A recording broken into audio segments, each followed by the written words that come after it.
Hello and welcome to the first session of Math and Ideas from Antiquity to Renaissance with Reza Negmestani. I'm going to pass the mic off to him now. Thank you. Okay, hello everyone.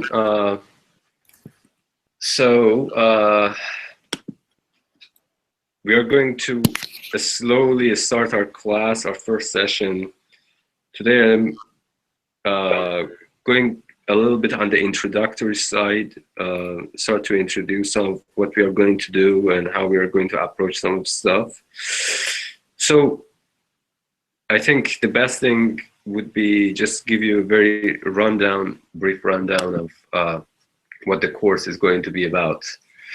So this session and next session, we just talk about a little bit, some of the broad conceptual basis about the evolution of mathematics, which can be also said to be relevant to what's going on in contemporary mathematics.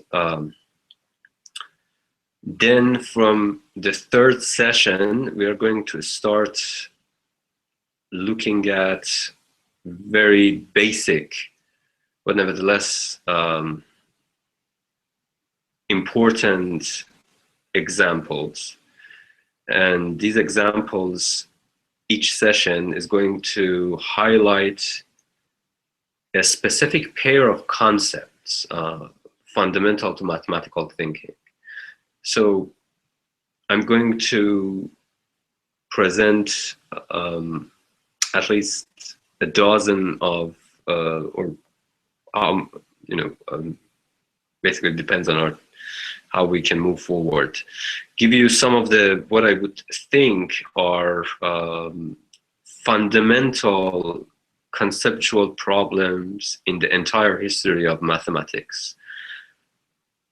I'm going to present them in the format of oppositions between two fundamental concepts, for example, discrete and the continuous, balance and imbalance. We are going to see why is that they are important for mathematical thinking, and precisely insofar as some of these concepts, particularly in modern 20th century onwards, in contemporary mathematics, they are have been transformed toward abstract sophistication. It would be, I think, really hard to, without any mathematical training, to underline the importance of these concepts via contemporary mathematical practice. So that's why I decided, instead of giving you examples from contemporary mathematics, which is of course also a disappointment, but nevertheless it's necessary, starting to give examples at a very, very basic level.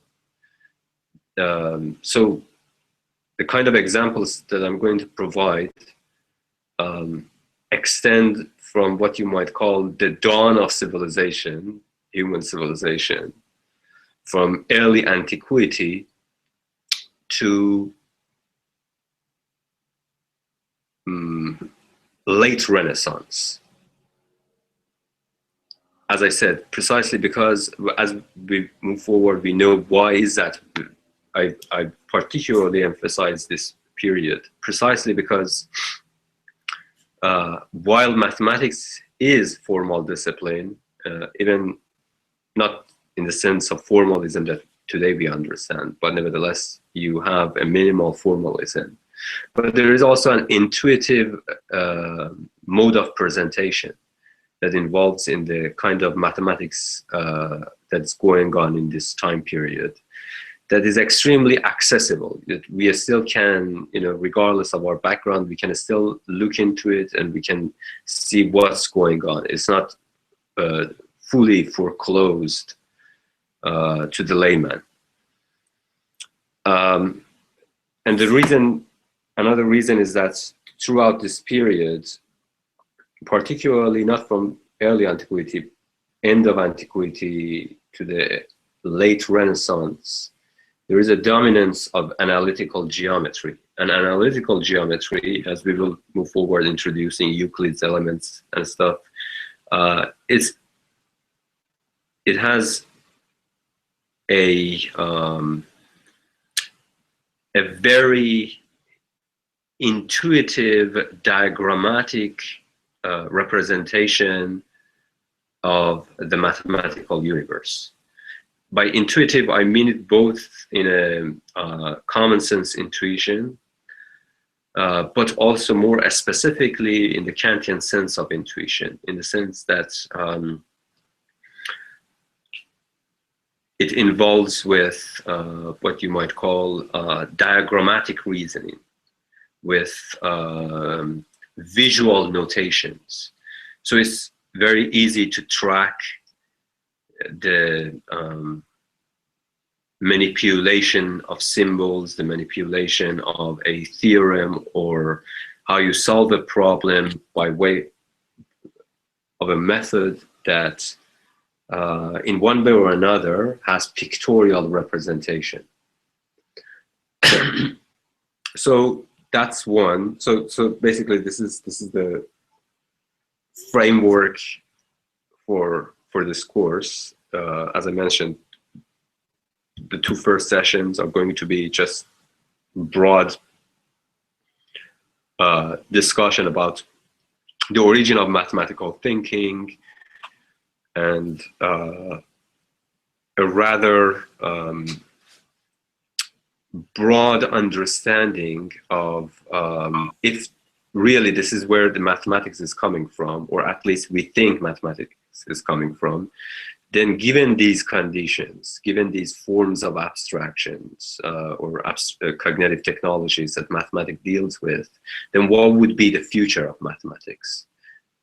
So this is the first two sessions, and everything else after that would be introduction of pair of concepts that, as I said, I think are, you cannot have a concrete mathematical discipline, whether you are working in algebra, in geometry, in topology, without at least a basic understanding of these fundamental concepts.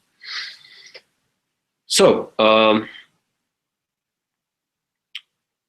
today I'm going to talk about, some of you I know that are familiar with some of these things. It's nothing new. I've been talking about it before. But nevertheless, for those of you who don't know about this, I'm going to talk about the cognitive origin of mathematics from a very, very broad perspective, starting with evolutionary processes, from the evolutionary dimension of mathematics. The first thing that we need to know about mathematics is simply a local mode of thought. And so far, it's a local mode of thought that has been developed over centuries. But we need to treat it in terms of certain evolutionary processes. By evolutionary process, I do not specifically mean natural evolutionary processes, but also cultural evolution, with the understanding that the word evolution applied to these to the natural kinds and to the cultural kinds are being driven by different forces, and we need to treat them differently. Yes, there are continuity between them, but that continuity should not be an excuse for aligning the distinction between two different evolutionary constructs or evolutionary domains. Before I start, let's hear your stories that why you took this class, and give me a little bit information about your work and what you are interested in, and how you think that this might be relevant with whatever you are doing.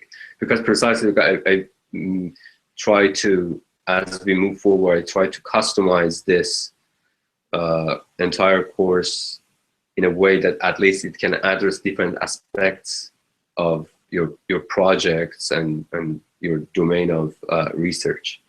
So let's start with Jake and then everyone else. Jake, I can't hear you. Your mic is mute. Gotcha. Sorry, thanks. Yeah, so I'm Jake Hamilton. I'm proctoring the course, a certificate student at the new center. I've taken a few of Rez's classes before, and I also am a developer. I just finished coding bootcamp. This class in particular, I'm interested in the way that such a highly formal and compact mode of reasoning, which is like in many instances considered to be somehow the most basic to underlie even physics or to be fundamental laws of nature, intertwines with its own cultural history and how that kind of revolves around specific needs for technological innovation or specific kinds of problem solving at different points in that cultural history, and kind of how I can apply that both to sort of code projects and philosophical projects, sort of using mathematical reasoning to solve specific problems, new problems as they're encountered. Yeah. Thea? Sure. Yeah, I'm also a certificate student studying critical philosophy at the New Center. Yeah, I'm sort of just interested in the relationship between math and philosophy, and math and sort of thought in general, more directly, I guess. I mean, what is the particular connection between math and philosophy that you are interested in, or is it just simply the overarching connection between mathematical domain and philosophical domain, or is it like a specific? I think specifically the relationship of math as like as I guess, I don't know. I guess I'm more interested in the axiomatic aspect of math. And then generally how math relates to thought, I guess. Yeah.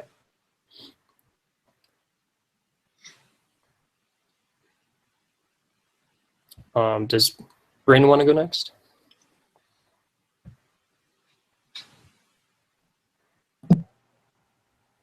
Yeah, if we just wanted to go from left to right or something, we all see, I think, the same order down there at the bottom. So, Bryn, if that's okay, if you want to start, or we can move on to Chagas.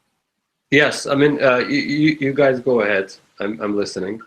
I'm also experimenting with my iPad to see if I can get this sorted out. Okay, it looks like Bryn's mic is not working, which hopefully we can sort of get figured out sometime soon, and you can sort of reprise that. But if we want to move over to the right. Are you there, Chagas? Oh, yeah. Sorry, I'm seeing me at the other end, so I thought I was going to be last. But yeah, Sorry, no. I just have virtually no background in math, so I'm just really excited to see what Reza has to offer, and yeah, I'm just really excited just to see how much I can learn during the class. When you are saying that you don't have any math background, do you mean in the sense that's higher education math background, or you mean that you absolutely have no background in mathematics? Almost absolutely. Okay. Basically as close as absolutely as you can get.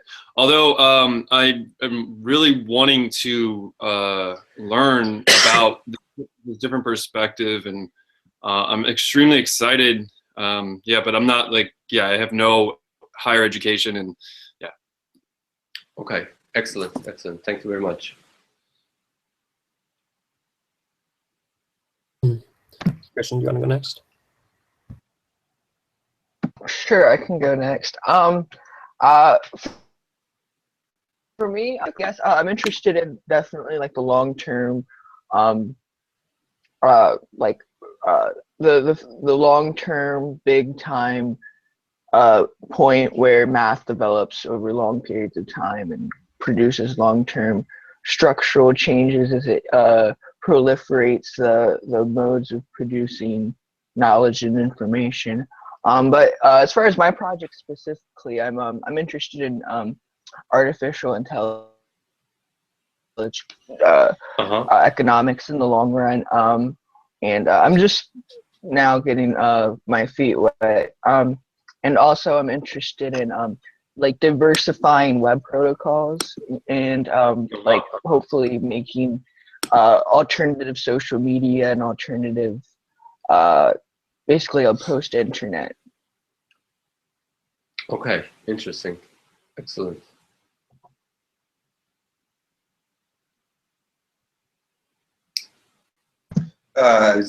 Daniel, are you there? Do you want to move on?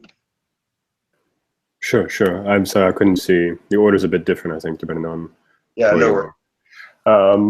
I mean, my background in mathematics is mostly functional. I think it's mostly up until a high school level and going through calculus, but not necessarily understanding a lot of the motivating ideas behind it at a conceptual level.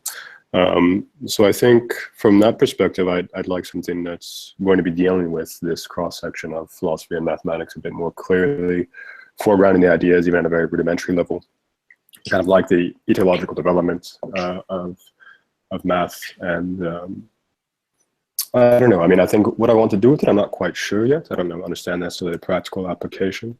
My background is in more philosophy and literature. So yeah, I don't know. Which specifically which trajectories in philosophy or literature?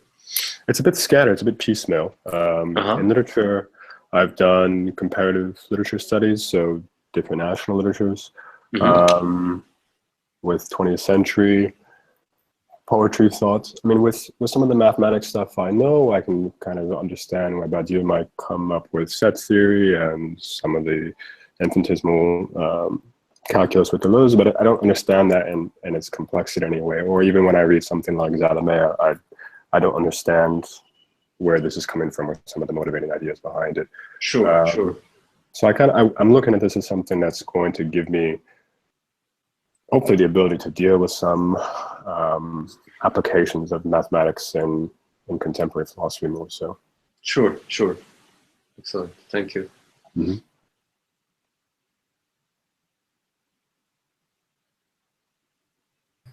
Jeff, do you want to go next? Yeah, sure. Can you hear me okay? Yes.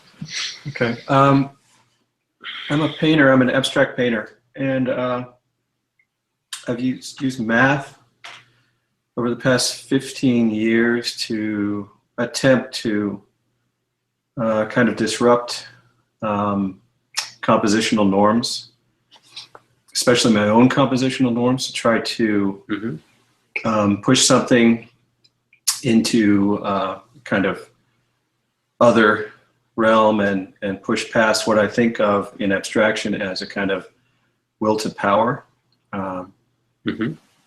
So the past 6 years, I've been working on a series of works that employ random walks. And I'm at a place where I'm, I don't want to say I'm at a dead end, but I'm pursuing a kind of end game, as it were. It's like I'm sort of pushing toward the next thing, or how to sort of expand beyond the canvas. I've done some experiments with sound, with video, looking for ways to kind of expand, and at the same time, on the other side of things, to better ground my understanding. Because as someone else described, I have about a high school age math background. I came to math simply because of artistic aesthetic imperatives. You know, I wanted to was working on an idea of non-hierarchical composition, and that's how I came to using systems, and especially two-dimensional ways of arranging parts to, as I said before, try to subvert what the compositional norms would be. So that's where I am right now, and so I'm looking forward to working with you in the seminar. I just want to say also, I just got your monograph that you did with Jean-Luc Moulin. Is that it? Is that right? Yes. And it just arrived today. I haven't sort of dived into that yet, but I'm looking forward to hearing what you have to say on abstraction as well. So Sure, absolutely. Yeah. So Maria, is Maria next, or I'm not sure. Yeah, Maria, if you wanted to go. Oh yeah. So I'm a certificate student here. I'm actually in art and curatorial studies, and I guess I'm somewhat of an artist.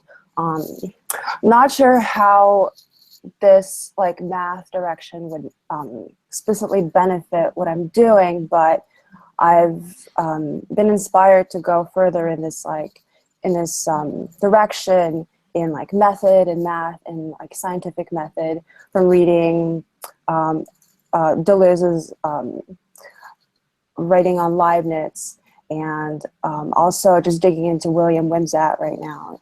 And so from the kind of like from these starting points and going further in this class, I'm interested in like methods and starting locally and like extrapolating outwards, and especially using spatialization as like a method in problem solving, going deeper into that. And otherwise, the only other math that I have, like any like philosophical math concepts, are from, I guess, reading your writings on it, like.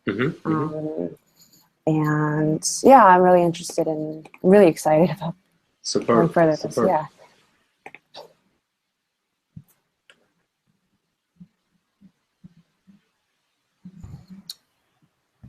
Oliver, you want to go ahead?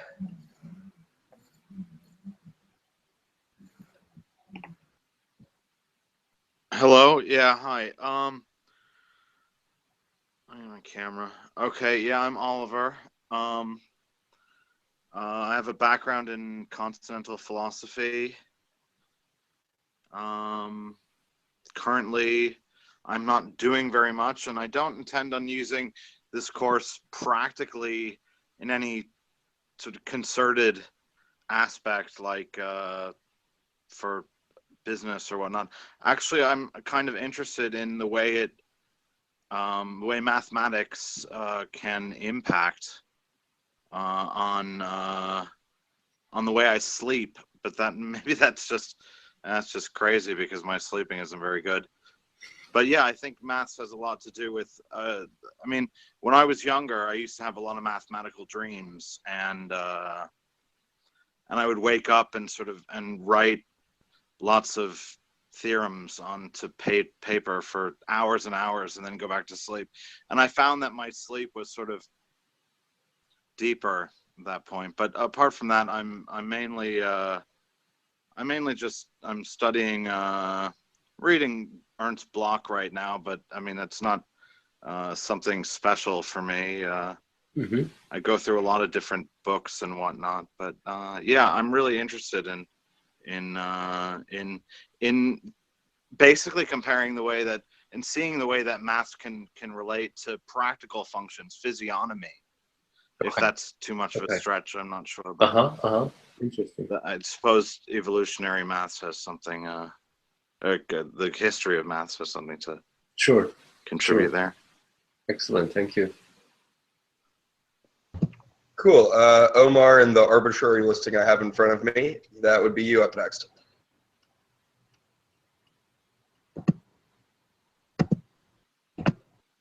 Hi. Can you hear me? Yes, we got. All right. So I have, I think, almost no background in mathematics, and my background is literature. So I think,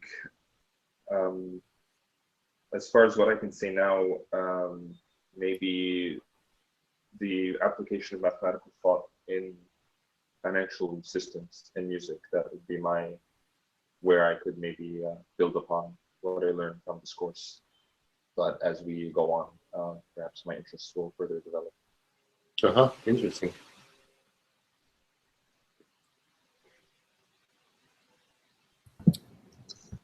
Philip, you want to go ahead, or are we looping back already?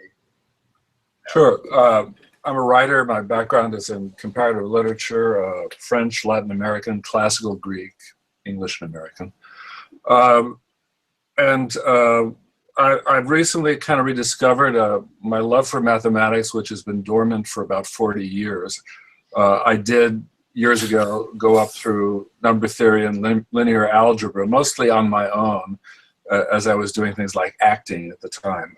But I've been reading, I don't know, for the last 6 or 8 months, math books of all sorts, tracking back and forth between different modes of presenting mathematics, which vary so incredibly that I'm kind of fascinated by it. There are the 1,000-page long calculus books, which bury you in every technique of calculation.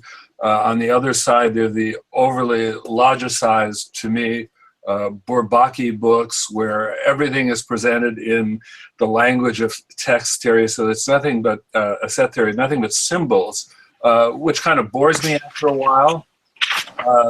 And I found that I tend to like things that mix a certain amount of prose with a lot of mathematical notation. And I find, for example, the books of someone like Serge Lang, who was taught calculus at Columbia, where I went in the 60s, to be quite elegant and impressive and concise in presenting what are the key moments of any particular form of mathematics and a certain number of forms, but not overwhelming you in terms of calculative detail. My other favorite mathematics story is the idea of math in the Soviet Union at a time when, under Stalin, for example, Stalin was the chief scientist, and if you were a geneticist, he would always have to look at what you were doing and decide whether it tracked or not with dialectical materialism, but that he didn't understand mathematics. So he just left people, and it didn't take much in terms of money, because all you needed was chalk and a blackboard. So he left these people alone in their institutes.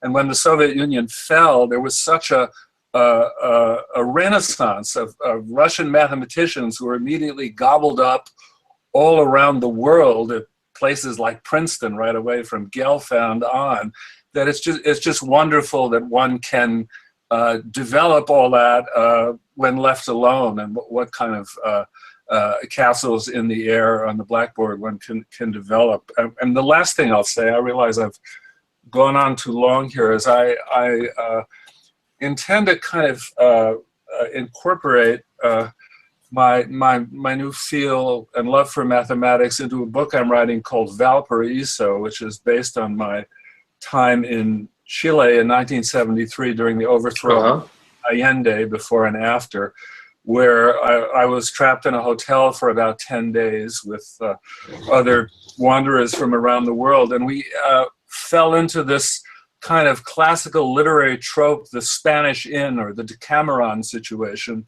where everybody sat and told each other stories at night, or the Saragossa manuscript is another famous variety. And one of the things I noticed that I really like in this literary form is the characters who tell stories are totally generic, and they often have names like the Kabbalist, or the astronomer, or the fugitive, or the mathematician. And so I'm envisioning writing a monologue that is by a mathematician, but not the kind of mathematician that my uncle Albert was, who was a mathematical logician who went into systems theory and became a defense theorist for the neoconservatives. So that's my complicated tale. Excellent. Well, I think that's everybody. Anything else you wanted to ask, Reza, or should we go ahead? No, we can go ahead. Excellent. Oh, fantastic. Okay, so I think, yes, because it looks like some of you have some familiarity or with mathematics, but some don't. I try to not take for granted that when I'm talking about even the most basic mathematical object or mathematical concept, I don't take it for granted that you might know about this. I try to my best to really elaborate what it is, what it's supposed to say, what it's supposed to, what it's supposed to do. But nevertheless, any time that I mention something that you either think it's vague or you absolutely have no idea what I'm talking about, please interrupt me and ask me to elaborate. Also, another thing, as we move forward, we see that, I mean, this is not really exclusive to mathematics. Some of the terms that I'm using and I will use might be also terms that we use in philosophy, we use in whatever research domain we are doing. We also use them in a completely common sense way.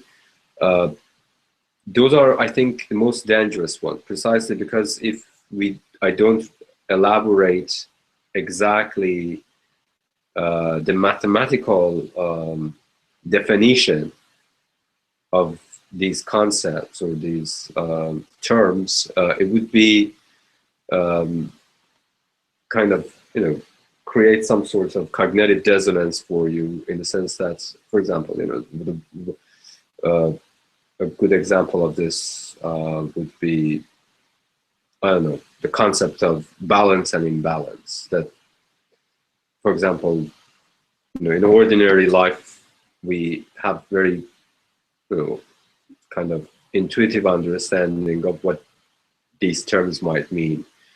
I want to make these distinctions so in order for us to be capable of making the connections with philosophy, with theory, with literature or art, but nevertheless, we should avoid making trivial connections, in the sense that we should avoid from now on in this class,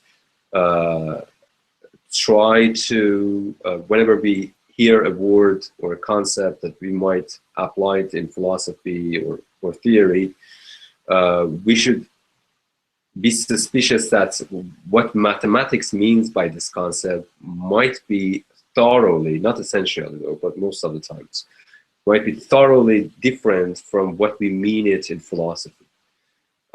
In order for us to really connect non-trivially mathematics with philosophy, with art, with other disciplines, is that we need to preserve at least the mathematical connotation, or the sovereignty of the mathematical terms, in order for us to be capable of connecting it with the similar philosophical lexicons or theoretical vocabularies that we have.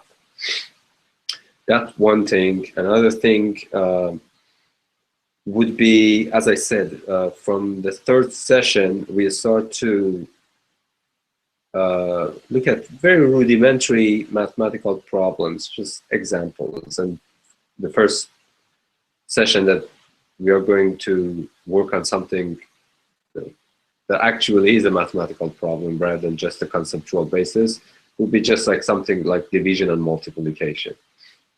I understand that, I anticipate at least that all of you have some grasp of, just the basic mathematical operations.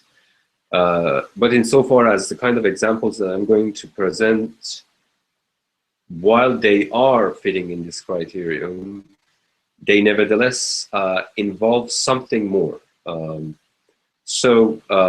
Again, if you can't follow what's going on when I'm trying to present a methodology for solving a problem, whether I'm talking about Euclid's elements or I'm talking about some Egyptian method of division, please, again, interrupt me and tell me to go over to the first step and then start rebuilding the solution.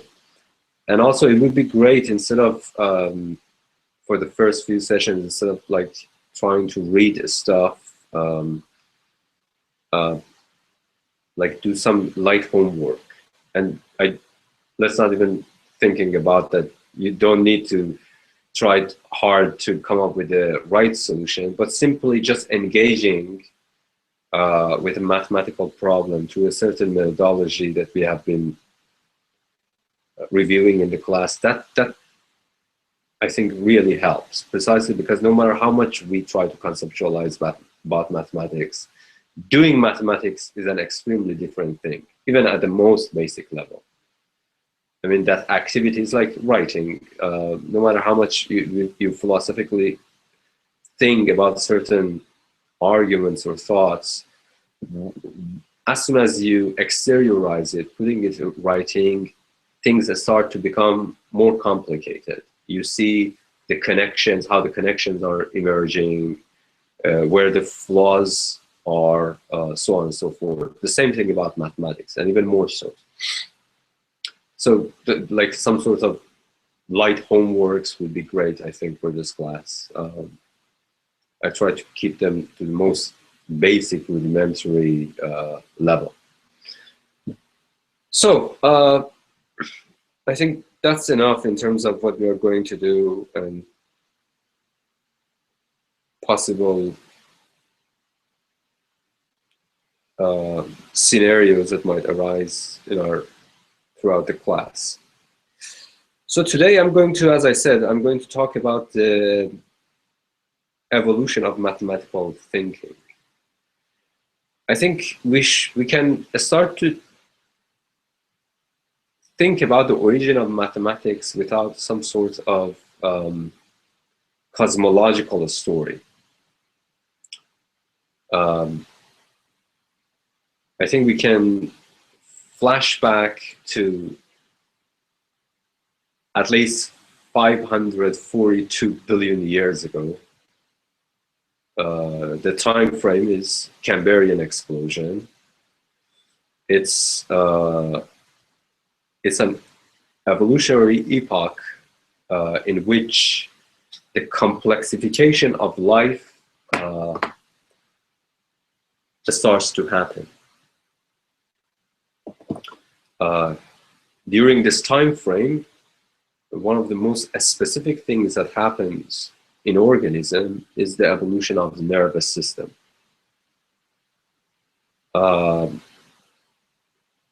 And precisely insofar as mathematics is essentially a cognitive technology, even in its most abstract form, but nevertheless it is cognitive. We need to, as I said, we need to anchor a specific cognitive abstraction that mathematics deals with within the more general cognitive economy afforded by evolution.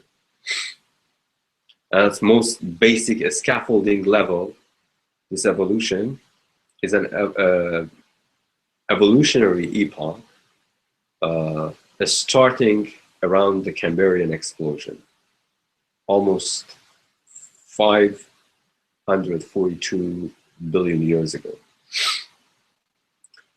So let's start with, as I said, the complexification of life, the complexification of organic life begins with the evolution of the nervous system. What is exactly at this most rudimentary level nervous system is? What is, precisely because we know that nervous system is just a kind of, it's an organ, really, in holistically understood. And insofar as it is an organ, and that has been instantiated by evolutionary processes, of course, it addresses some problems in evolution. You know, it tackles some forms of evolutionary pressures. What would be then the function, the basic function of nervous system? Does anyone know anything about the basic function of nervous system at its most basic level? Let's just forget about our brain. Let's just talk about some minimal, yes, a response to a stimuli. Yes, but a response to a stimuli for what reason? Why an organism needs to have, in fact, a response to a stimuli?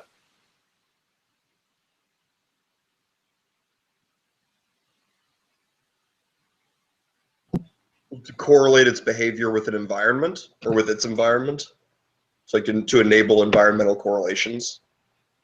But why, in fact, even does it need environmental correlation?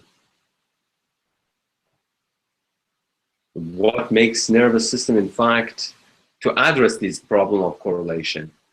You see, correlation is as an answer, but what is exactly the problem? Survival, yes. Reproduction, yes, absolutely. Yes, so the most basic functions of any organism, what you might call survival and continuity. Of course, you can put them in less fancy, innocent word and simply call them predatory and sexual activities. Simply by predatory, we don't mean it in some sort of predatory, but simply finding food. Now, it's interesting that without the nervous system, let's imagine that we completely get rid of all the concepts afforded to us by our nervous system and try to see how an organism who does not have any affordances, any evolutionary affordances that has been provided by the nervous system, what kind of problems of survival and reproduction does this organism tackle?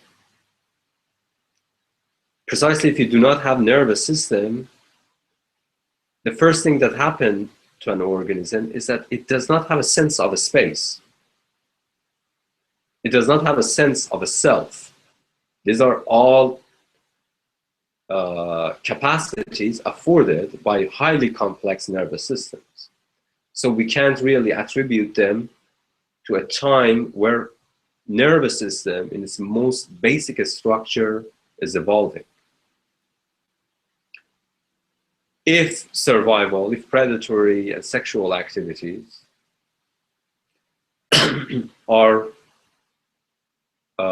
prominent evolutionary problems for an organism, and if organism at this time does not have a nervous system, what would happen? What kind of problems arise for an organism that tries to survive while it does not have, even at the most basic level, something resembling like a nervous system?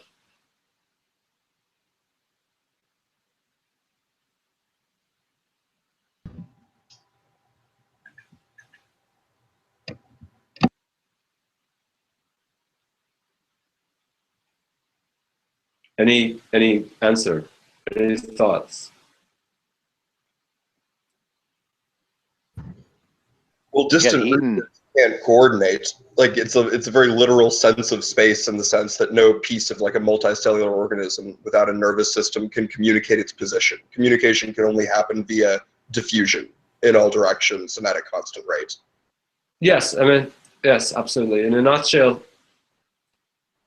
what we mean by the sense of a space is not given. At that level, organism absolutely has no sense of a space. Well, why is a sense of a space is important? It's precisely because if you do not have a sense of a space, a form of differentiating yourself from the background, you can't even differentiate yourself from something else. It's simply the idea that at this most basic rudimentary level, for an organism that does not have a sense of a space, it simply cannot tell the difference between itself, its food, and its predator, precisely because there is no marker, no spatial marker that allow the organism to make this differentiation. So what essentially happened at this level of evolution, you get the problem of autophagia. The organism simply consumes itself. Hence, survival becomes, basically out of question. It's just simply, there is no complexity if autophagia is dominant. So this is an evolutionary pressure. The evolutionary pressure that needs to be solved through development or evolution of a system that allows the organism to make this differentiation at a causal level. And we are not even talking about the conceptual level or abstract level. We're simply talking about purely a structural, morphogenetic level of organism. So we see that in order for this differentiation to happen, which also is known as figure ground differentiation, simply making a contrast at the most basic level between the organism and the ambient environment, the ambient space in which the organism is embedded. At this level, the most minimum thing that needs to be done is some sort of sensitivity to a stimuli. In fact, this sensitivity to a stimuli, this capacity to receive and react to a stimuli, takes place in the first billion years of evolution through sensitivity to light. Light is a dominant factor on the terrestrial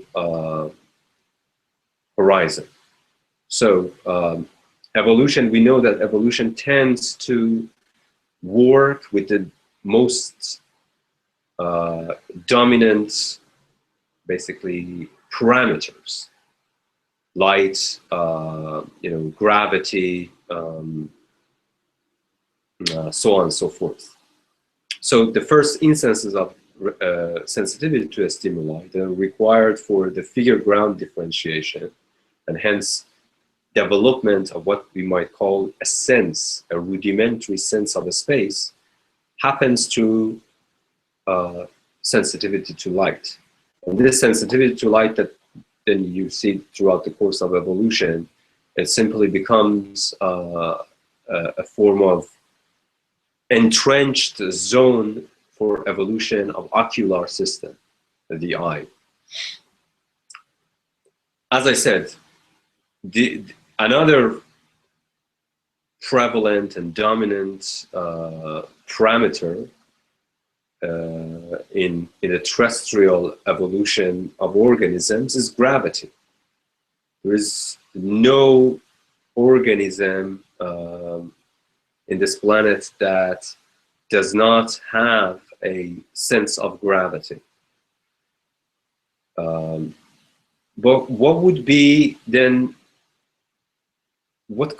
precisely what kind of system can address the question of gravity? And what would be the role of then gravity in order for the organism to differentiate itself from its food, from its environment, namely to develop a rudimentary sense of a space?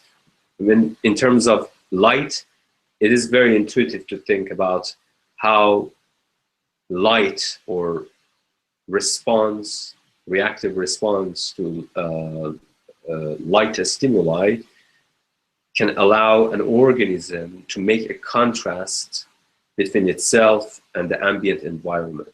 But then what would be the role of gravity, and how the nervous system can address the question of gravity, uses the gravity in order to differentiate the organism, in order to differentiate itself from the surrounding space.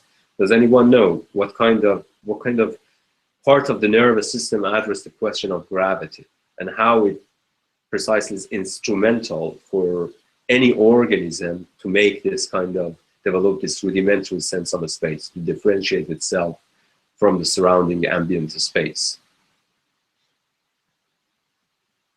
Yes, vestibular system. Yes. Inner ear, the the structure of inner ear, or the vestibular system, is precisely the result of the first. In fact, it's really interesting that so yes, sensitivity to light is something that is quite ancient in evolutionary time frame. So as the evolution of the vestibular system. These are really the two poles that every nervous system has them in one way or another. And the vestibular system is precisely an organ for detection of inertial gravitational field. But then how does gravity, how the detection of gravity, that was the second part of the question, how does the detection of gravity help an organism to differentiate itself from the surrounding space? We still don't know about this.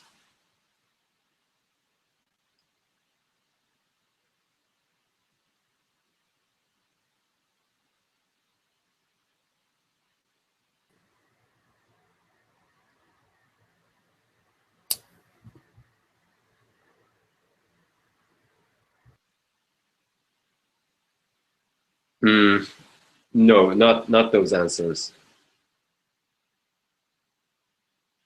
So, what is exactly the nature of inertial gravitational field on the planet?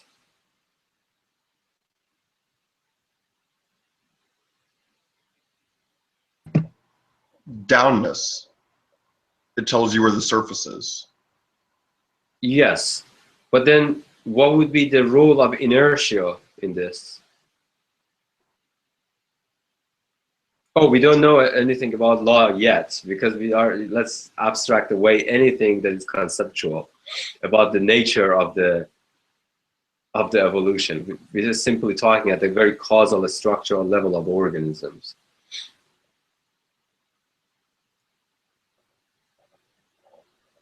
It's simply that inertia is a field of continuity.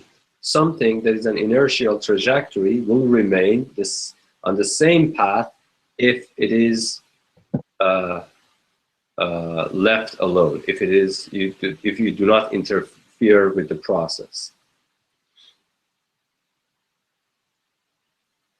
Yes, so there is this, by inertia gravitational field, the paths of mobility that it creates for any organism that simply is mobile,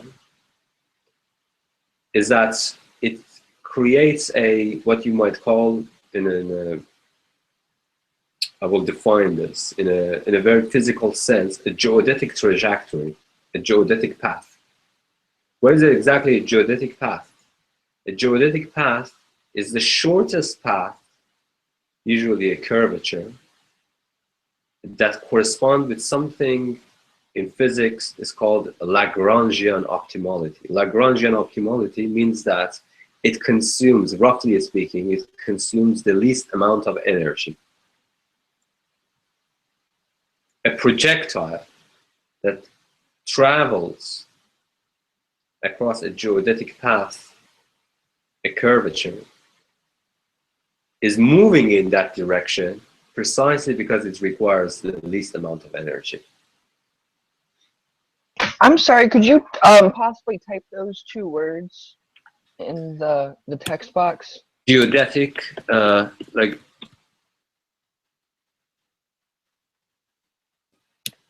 geodetic path, and yes, and Lagrangian. Thank you. Yes. Lagrangian is a principle of optimality for any physical objects in the universe. You can think of celestial motions. You can think about throwing a projectile, throwing a stone.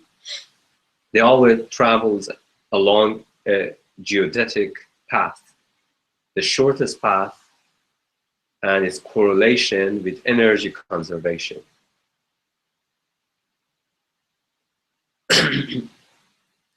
This is simply something that every physical object is bound to. It is the pressure. It is something that you cannot find anything that is exempt from this principle. So these two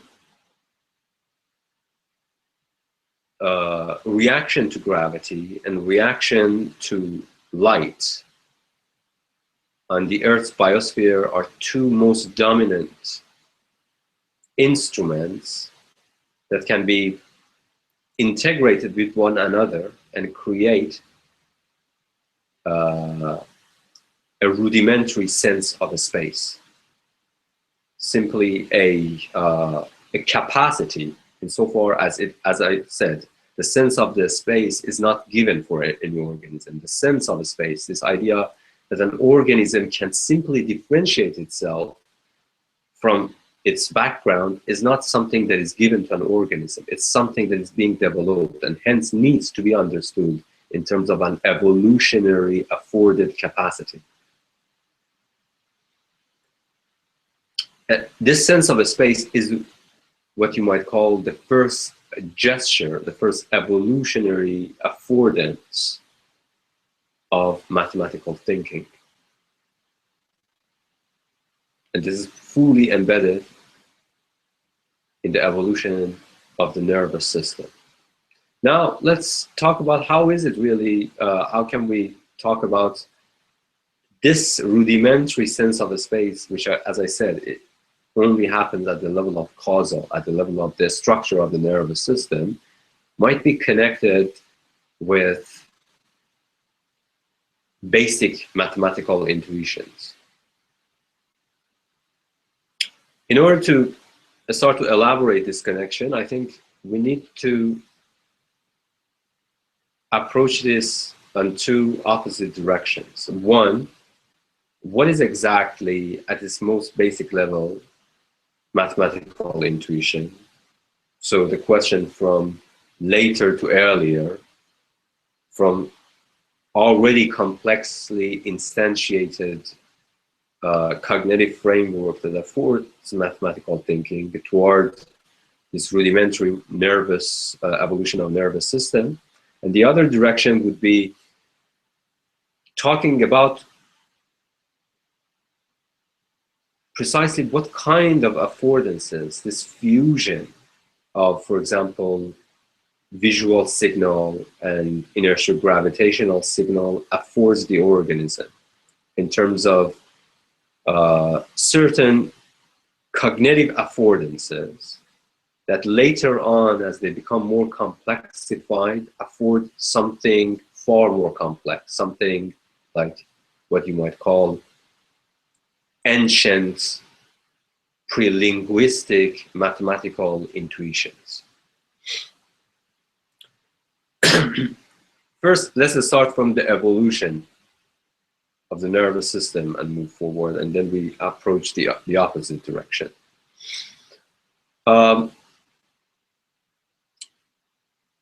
So, as I said, if the sense of the space is not given, the first evolutionary pressure for the organism would be the development of something like nervous system, with understanding basic function of evolution is solving the problem of a space.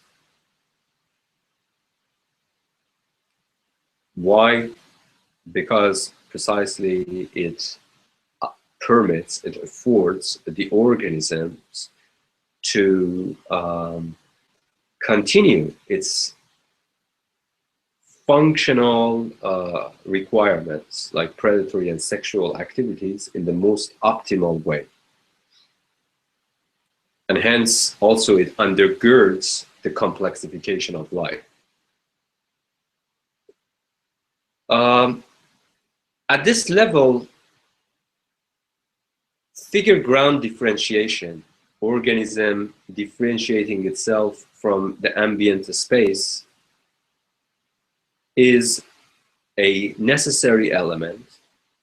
It is not sufficient. It's still not sufficient for carrying out these activities, predatory and sexual activities, in the most optimal way. Even though it is necessary, this figure ground differentiation, it is not by any means sufficient. It does not, if an organism simply can differentiate itself, contrast itself with its surrounding environment, this doesn't warrant that the organism can indeed optimally carry out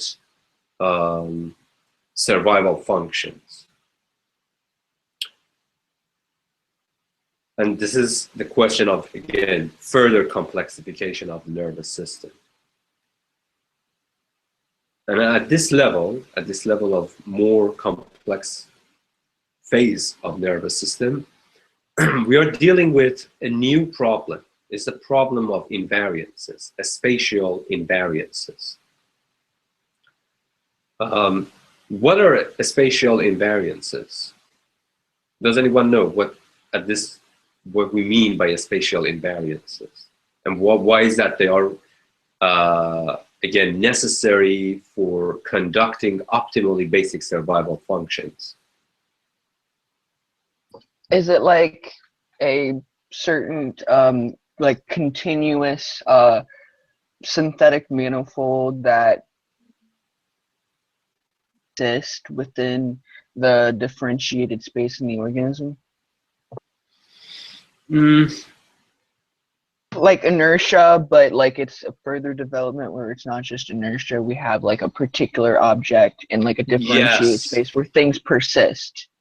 Yes, yes, absolutely, yes. It's precisely this idea. We were talking about, I mentioned, I associate the word continuity with inertial gravitational field or geodetic path.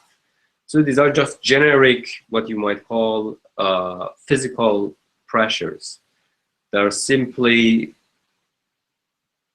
prevalent, and they don't have any particular context. But precisely if the whole idea of optimality, of optimal conduction of biological functions requires contextuality, requires physical contextuality, in the sense that, for example, a predator who chases a specific prey needs to have can't simply use this generic form of invariance, namely inertial gravitational field or geodetic path, to chases the prey in the most optimal way, to ensure that it can catch the prey given these structural parameters of its body, or the body, or the structural parameters of the prey that it's chasing.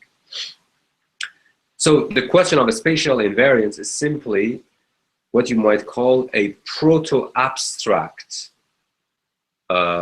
way of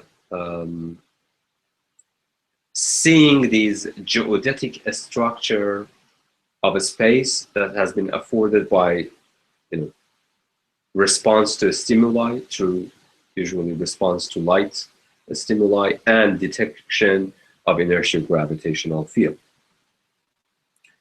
Invariances at this level are not simply environmental pressures, but some things, what you might call causal connections that are being constructed by the nervous system itself, rather than simply being in the environment, because the inertial gravitational field is just in the environment. And precisely because it's so prevalent that it doesn't warrant optimality of exercising biological functions.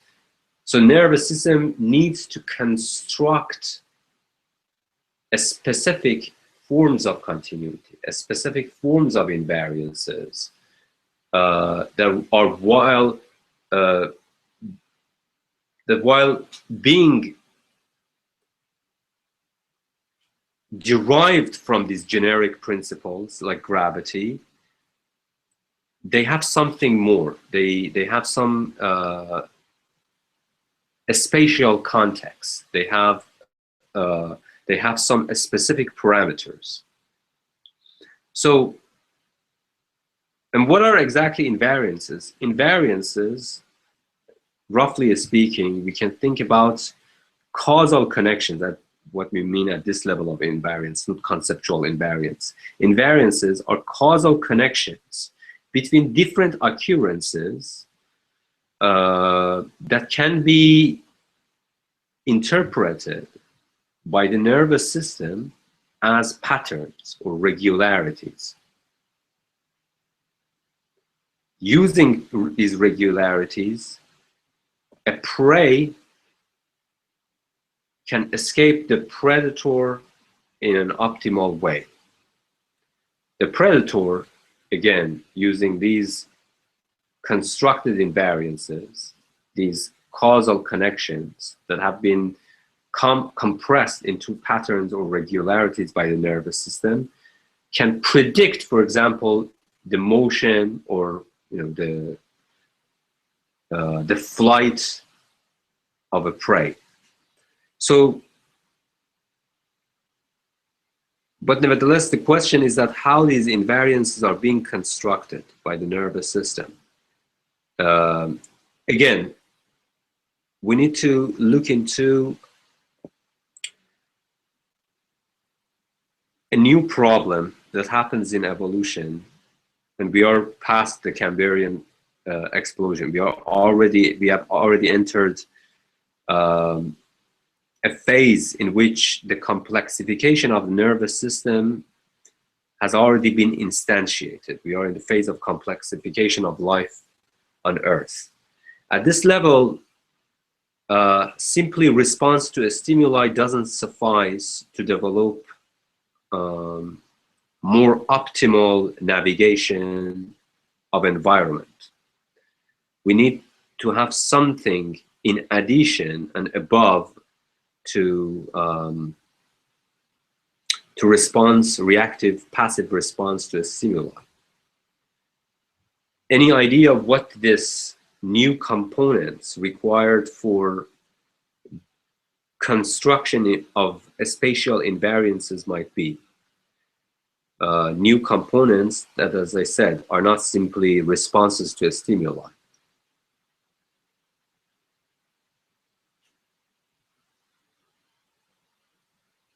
Some sense of autonomy. Well, yeah, that would be helpful if you elaborate what you mean by autonomy at this level, because obviously, we are not talking about anything like the agency at this level. We do not have, there is no such a, we don't even have abstraction. We don't have even like basic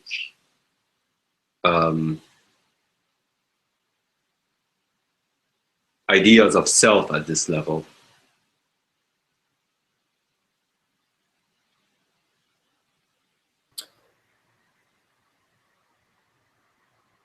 Yeah, I was going to say a way that an organism would optimize its own capacity to survive, but maybe that's a step backwards now. That it would self-differentiate itself. Yes, it does self-differentiate at a higher level. But what would be the components that are required for the transition of the organism from simply reactivity to a stimuli to move to these higher levels of differentiation through the use of constructed invariance of the space? I noticed that memory was just mentioned. Yes, memory. Memory is really one of the things that allow for the construction of invariances. And without memory, there is no such a thing as a spatial invariance at this higher level. Hence, there is no, in fact, condition of possibility for the complexification of the nervous system. But at this level, what we mean by memory, we do not mean something like episodic conceptual memory of human beings. It's simply something what we might call constructive memory. Yes, habituation. What is exactly the function of constructive memory? Constructive memory is plays a very fundamental function. It creates internal model for the organism to anticipate something. It's just a predictive device, anticipatory device. But what is required exactly for anticipatory behaviors? So in a very like a Kantian schema, at least we are dealing, whenever we are talking about memory, we are talking about three distinct things. One is impression. Impression of organism, of an object in real time, an object that instantaneously is interacting with the organism. This is what Kant associates with the function of outer sense impressions. Sense impressions are simply impingement of objects on the nervous system. As most basic level, this is precisely what reactivity to a stimuli is. Impression. So the first, no, impression, not in the sense of predictability, but impression, as I just said, receptivity of senses to a stimuli. That's it. That's what Kant means by sense impressions. So sense impressions, imagine that we didn't have the concept of pen, we didn't have any of these further complex abstractions. When I'm interacting with this thing, it's not an object. I don't have, because the objectivity of this pen is afforded to me by how I apply different invariances, spatial and then later on conceptual invariances or generalities to this object, and then I construct this object. But at the level of sense impression, there is no such a thing as this being anything. It's just a stuff. It's just a stuff. The color of it, the shape of it, these are all stuff. We shouldn't even assume that there is an ordered sense of how this is stuff being processed. So memory, another function of memory, is simply also ordering sense impressions. But nevertheless, you can think of the first, basically, instance of memory is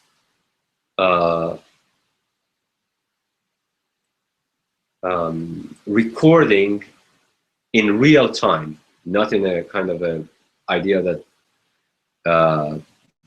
recording it so as to be capable of recalling it perfectly in a later time. At this level, by sense impression, we mean it in a very kind of a instantaneous recording of information about the nature of the interaction between the organism and an item in the environment.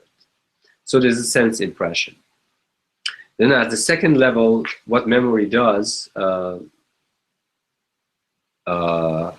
is something that Kant calls reproduction. Reproduction, in today's lexicon, we might say that memories for organisms are not, when we recall a memory, it's not like our hard drive that we're simply recalling it back, and the data that has been stored is exactly the same data that was there when we basically put it in the system in the first place.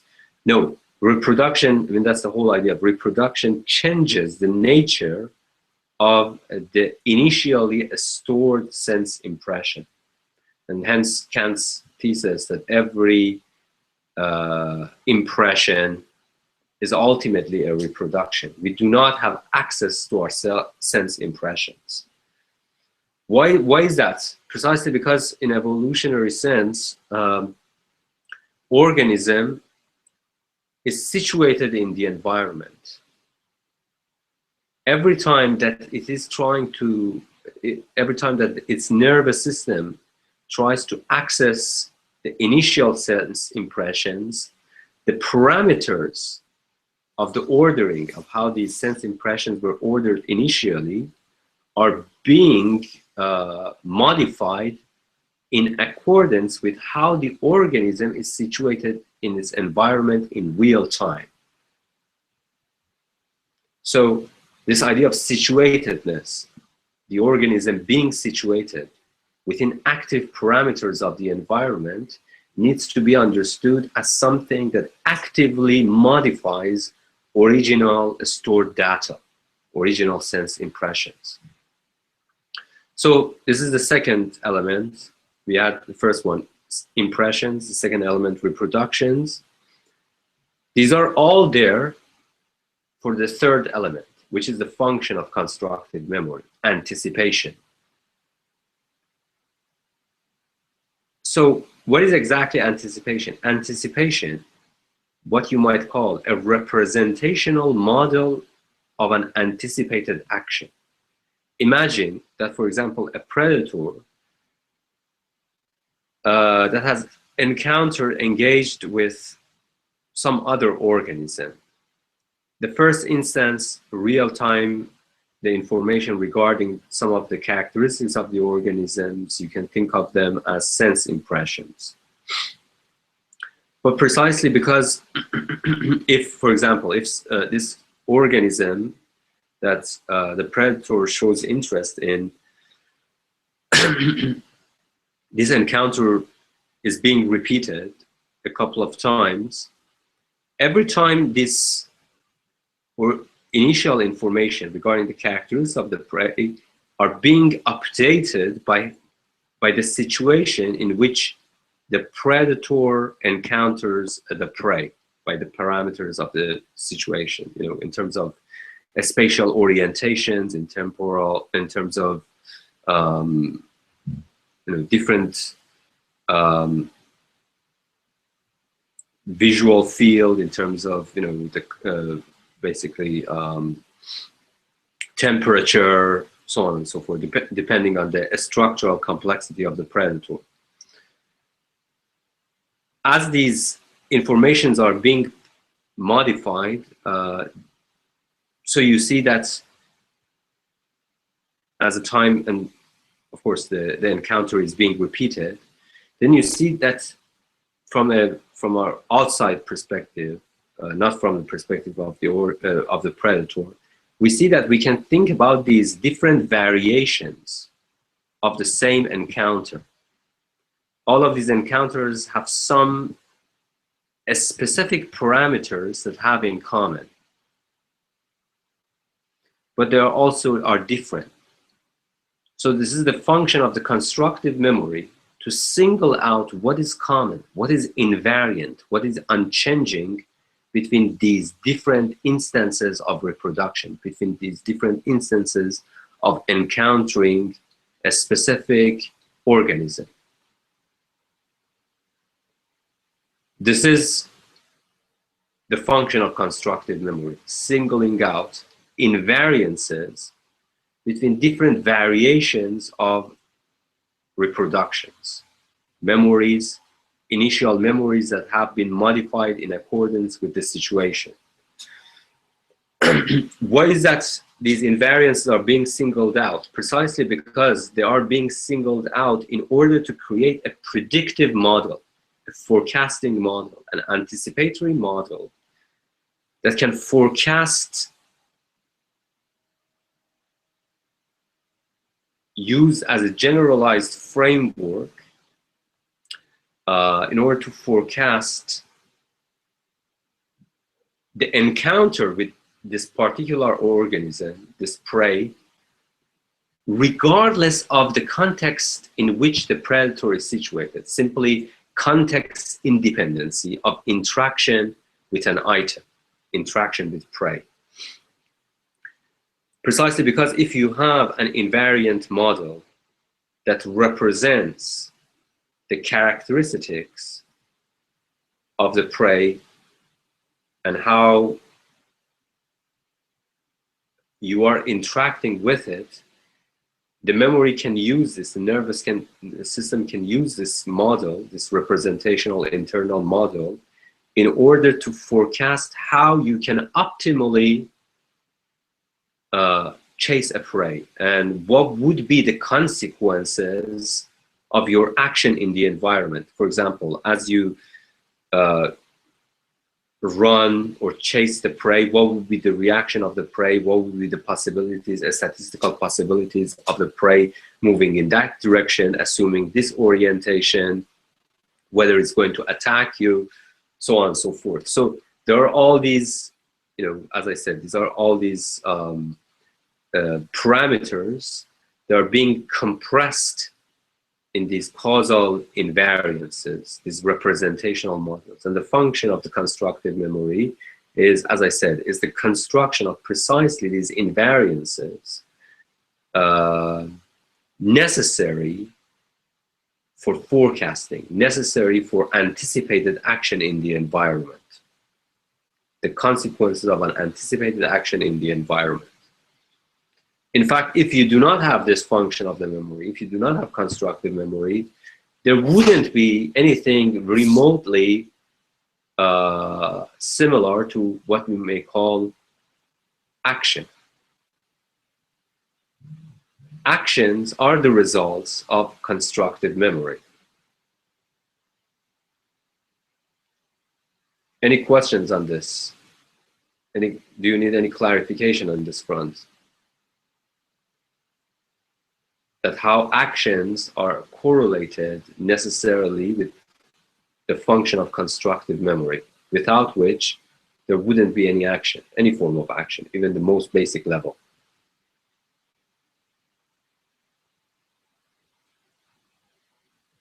So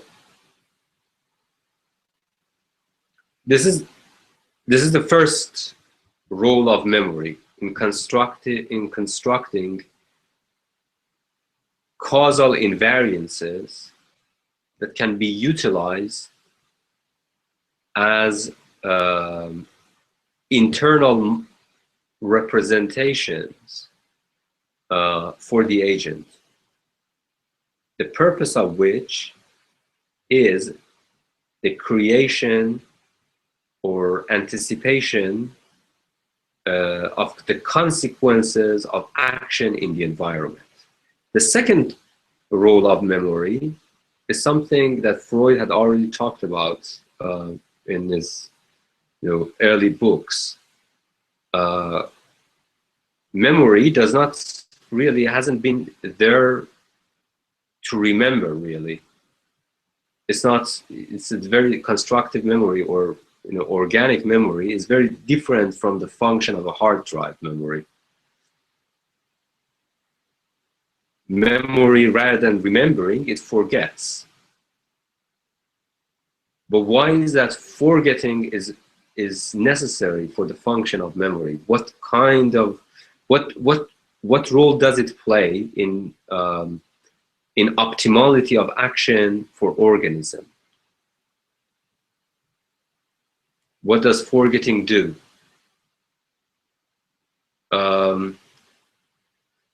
No, because re-recording is more in the sense that, as I said, protection, compactness, reduces processing requirements, yes.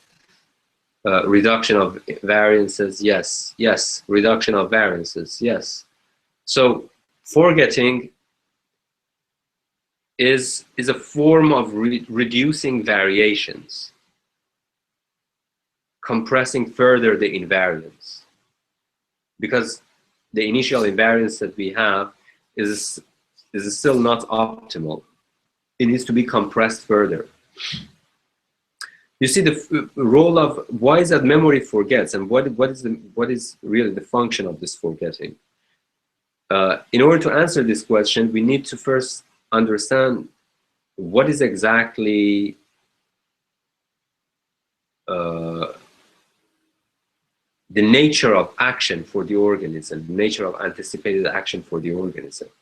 Well, of course, organism, we define the organism at this rudimentary level in terms of simply most important biological functions, sexual and predatory activities, namely reward-driven activities. So when it comes to reward-driven activities, evolution wants to ensure that the organism activities conserve energy, that they also ensure that these activities can yield maximum reward, at least in the context of the rudimentary organism's activities. So the function of forgetting is simply a way of filtering out any mode of anticipated action that's, instead of being successful, instead of behaving as it was anticipated, it behaved differently. Hence, it did not yield the maximum reward. Hence, it did not, for example, hence a predator chasing a prey using certain invariances constructed by the nervous system. Using these invariances didn't really resulted in predator reaching prey within certain energetic and spatial parameters. That's where forgetting, functional forgetting comes to the picture. It filters out bad representational models. It's in order to further refine the model of anticipated action. Any action that the predator has done to this point and didn't result in success or in maximum reward would be forgotten by memory, by the constructed memory. But also more than that, forgetting is also a way of filtering out additional details about the environment. It completely gets rid of the kind of details that are present in the environment, but nevertheless are not necessary for the conduct of a specific action by the organism. For example, a predator who wants to chase a prey, some of these details, signals in the environment are not necessary. It does not, it actually, if it starts to process these signals, the chase would be unsuccessful, either because it takes too much computational resources, it consumes too much amount of energy, or simply they interfere with the model of optimal anticipated action. So forgetting, in a very rudimentary sense, plays these roles.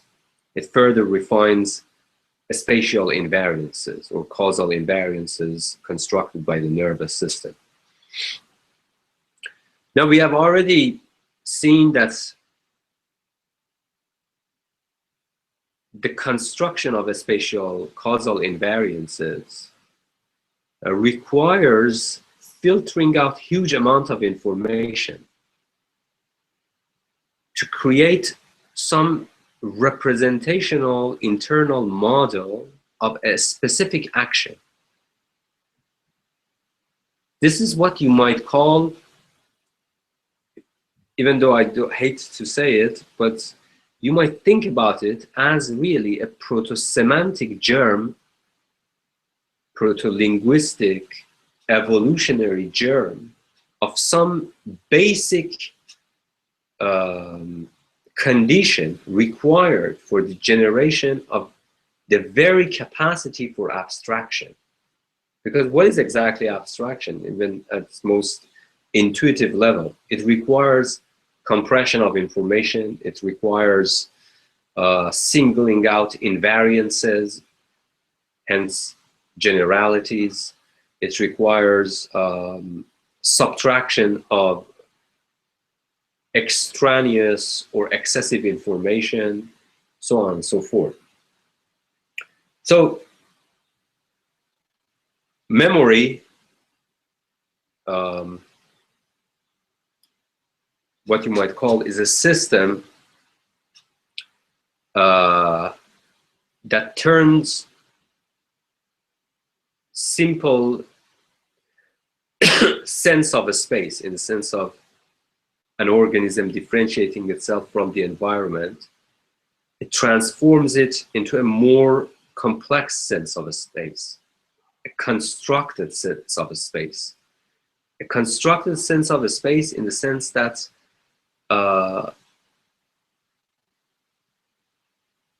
this sense of a space from now on is coupled with at least two things: action in the environment, and the other one, generalities. Generalities that are not simply in the environment, but are being constructed by the nervous system, more specifically constructive memory. And our story essentially starts from this moment, from this more complex sense of a space. This more complex sense of a space that we try to connect it with the most basic mathematical intuitions of a space, and hence mathematical intuition as such. Any discussion by any of you, any insight or observation before we move forward?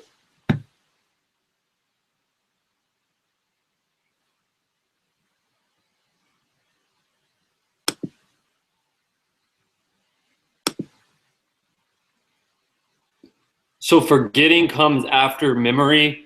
So in order to forget, we would have had to have already established, like, forgetting is almost a type of memory. You're saying it's not like not forget, it's not remembering, but an active absolutely. process. Yes, it's absolutely the function of the memory. In fact, the function of constructive memory, which is the most basic form of memory.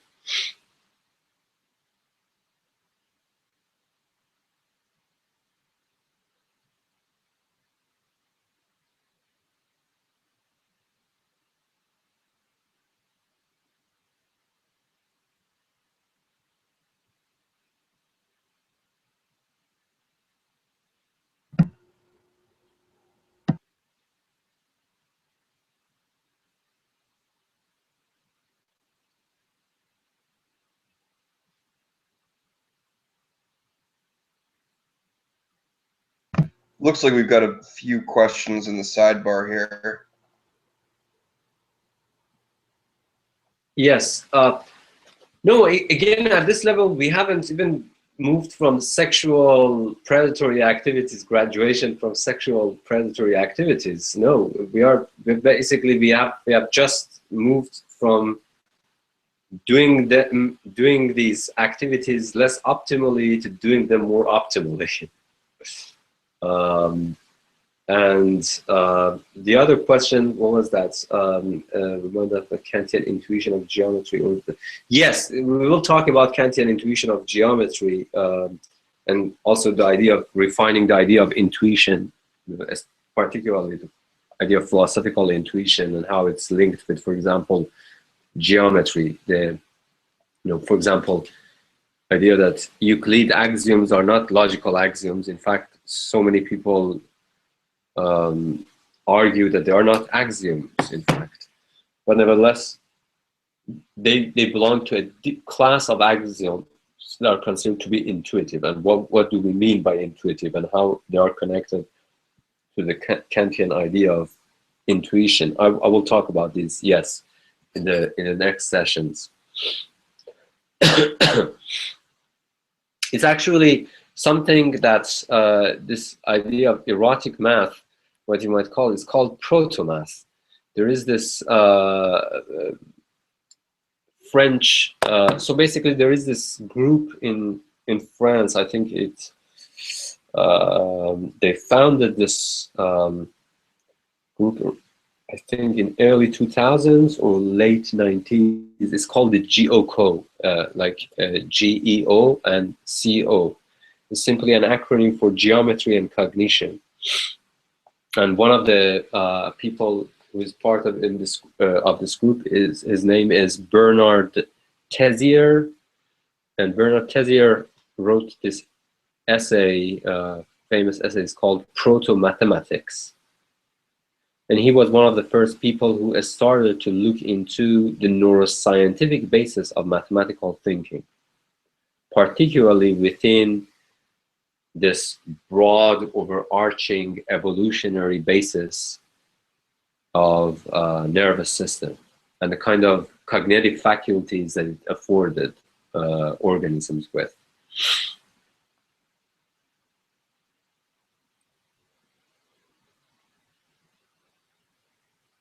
The sense of space through memory for forgetfulness is developed in order to act within an environment, yes. And to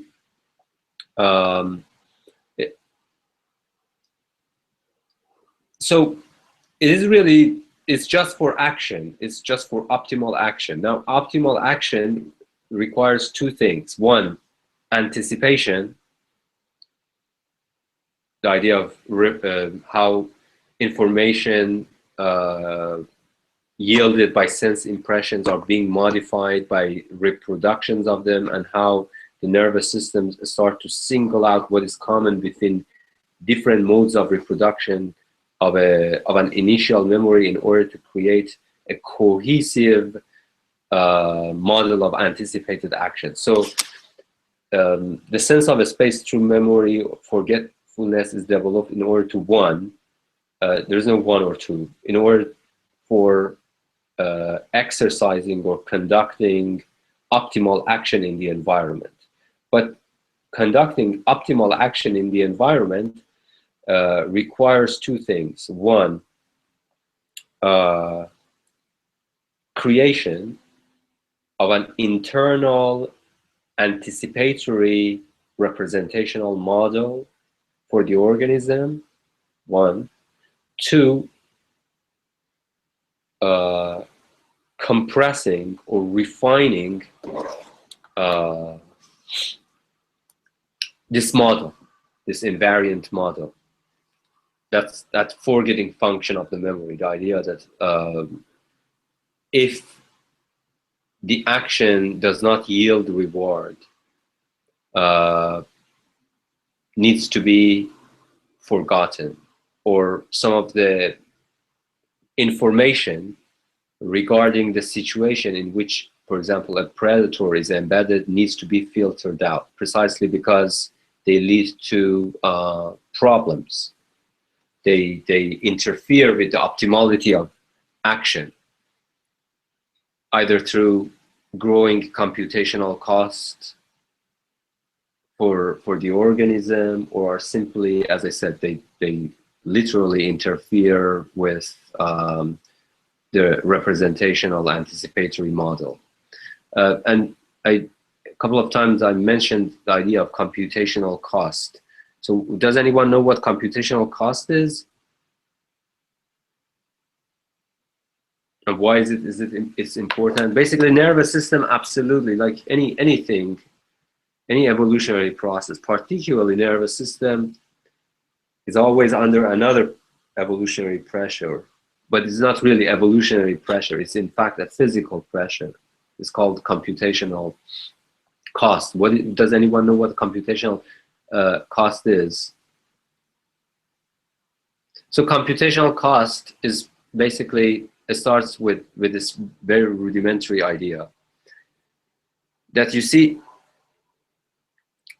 every observer requires a model of the environment.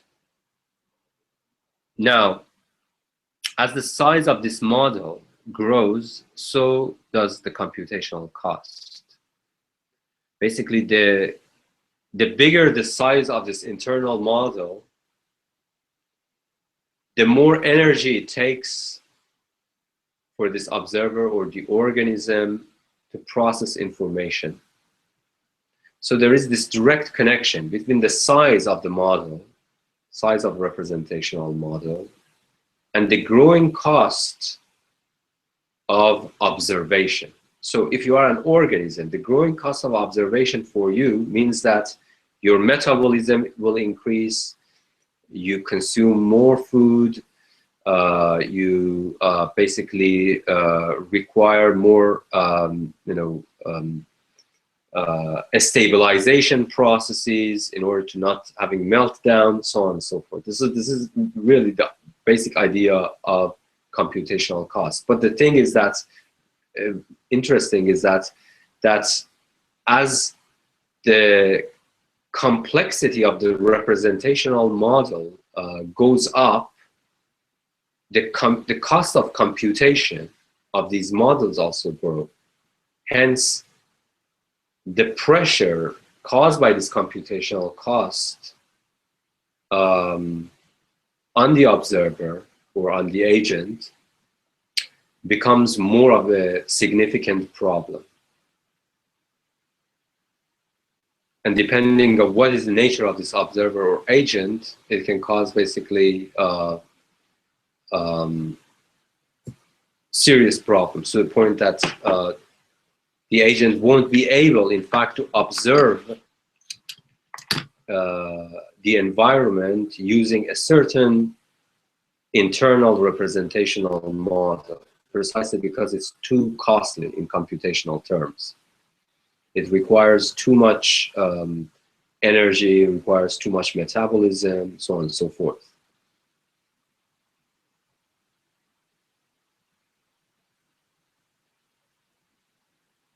Yes, exponential, yes.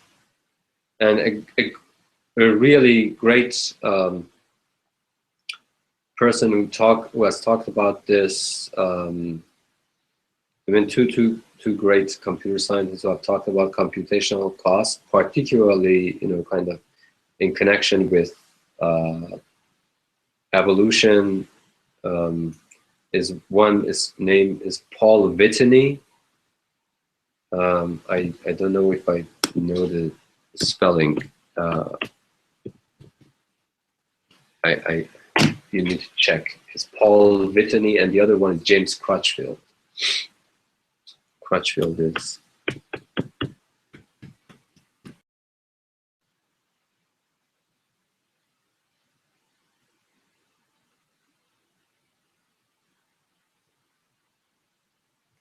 So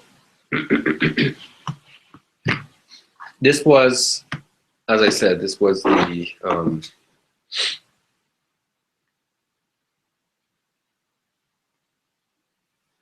conditions required for the construction of invariances that are no longer simply given to the organisms, but are being constructed by the nervous system of the organism in order for the organism carrying its actions in the most optimal sense.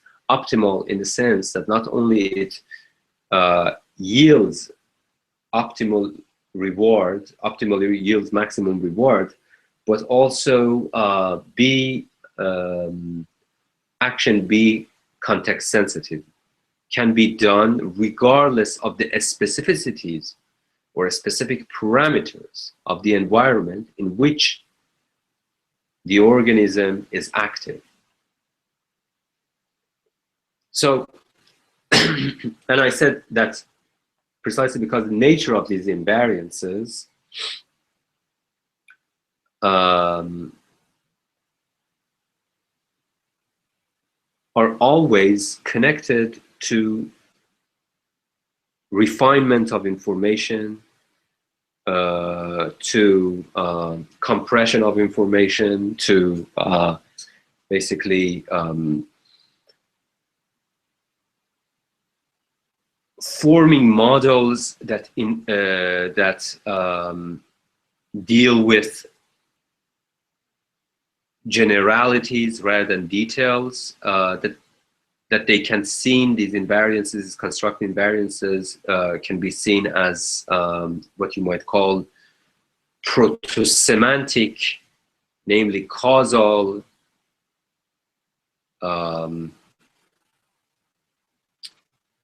abstractions or conditions of possibilities of abstraction. Without these invariances, without these forms of generalities or compressions of information,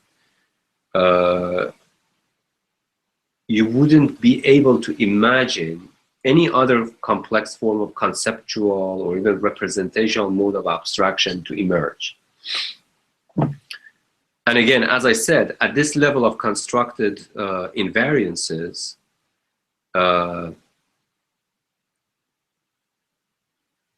we are not talking about invariances of time or invariances of some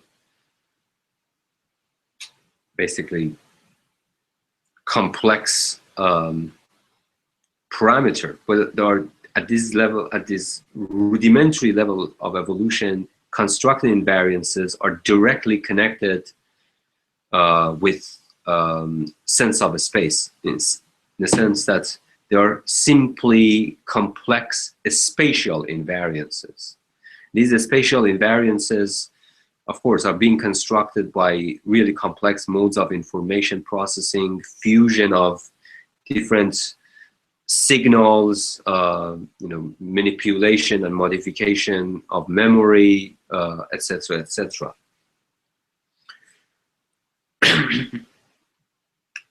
Let's get back to our, again, predator-prey example. Let's think about the construction of invariance, a complex construction of invariance, a spatial invariance that is more than simple reactivity to a stimuli. Those of you who have watched, these nature documentaries, you have seen a phenomenon that predators, as I mentioned, tend to always chase their prey along the shortest path. And this shortest path is not essentially shortest path in the sense of distance, but shortest path in the sense of energy consumption, in the sense of conservation of energy, which I defined it in terms of geodetic principles or geodetic paths. So it's not shortest path in terms of distance, but shortest path that requires the least amount of energy. For example, when an octopus is being chased by a predator, it always tends to escape along the shortest path, finding a secure spot behind a rock. You see this in, for example, other aquatic creatures. You see this in, just simple, a lion chasing, for example, I don't know, like a deer or something. Always has a specific trajectory. This trajectory might change, but nevertheless, the divergence from the main trajectory is always minimal, precisely because diverging from the main trajectory requires switching from one mode of invariance to another mode of invariance. Hence, it takes more energy, more information processing energy for the nervous system. So chase lines, the so-called chase line, the trajectory that the predator chooses in order to chase the prey, always have a very specific structure. it's not that we should completely forget that at this level organisms in fact think about what they are doing. They're just doing it. It's a part of the nervous system. There is an initial gesture. You know, the predator gesticulate as if it's putting its body in motion. That's usually an orientational move. You know, orientation in the sense that basically this orientation is being formed in accordance with that's what I called the function of the memory, the anticipated model of action, model of anticipatory action. So if you had these previous encounters with this kind of prey under these parameters, and your nervous system has this internal model, representational model, the first thing is that the body, your muscular thresholds, your sensory motor, alertness are all being converged on a specific spatial orientation that correspond with that internal model constructed by your nervous system to anticipate a certain form of action. So the first one is the orientation. Then the next one is activation of this orientation. And the activation of this orientation is simply the predator putting its body in motion.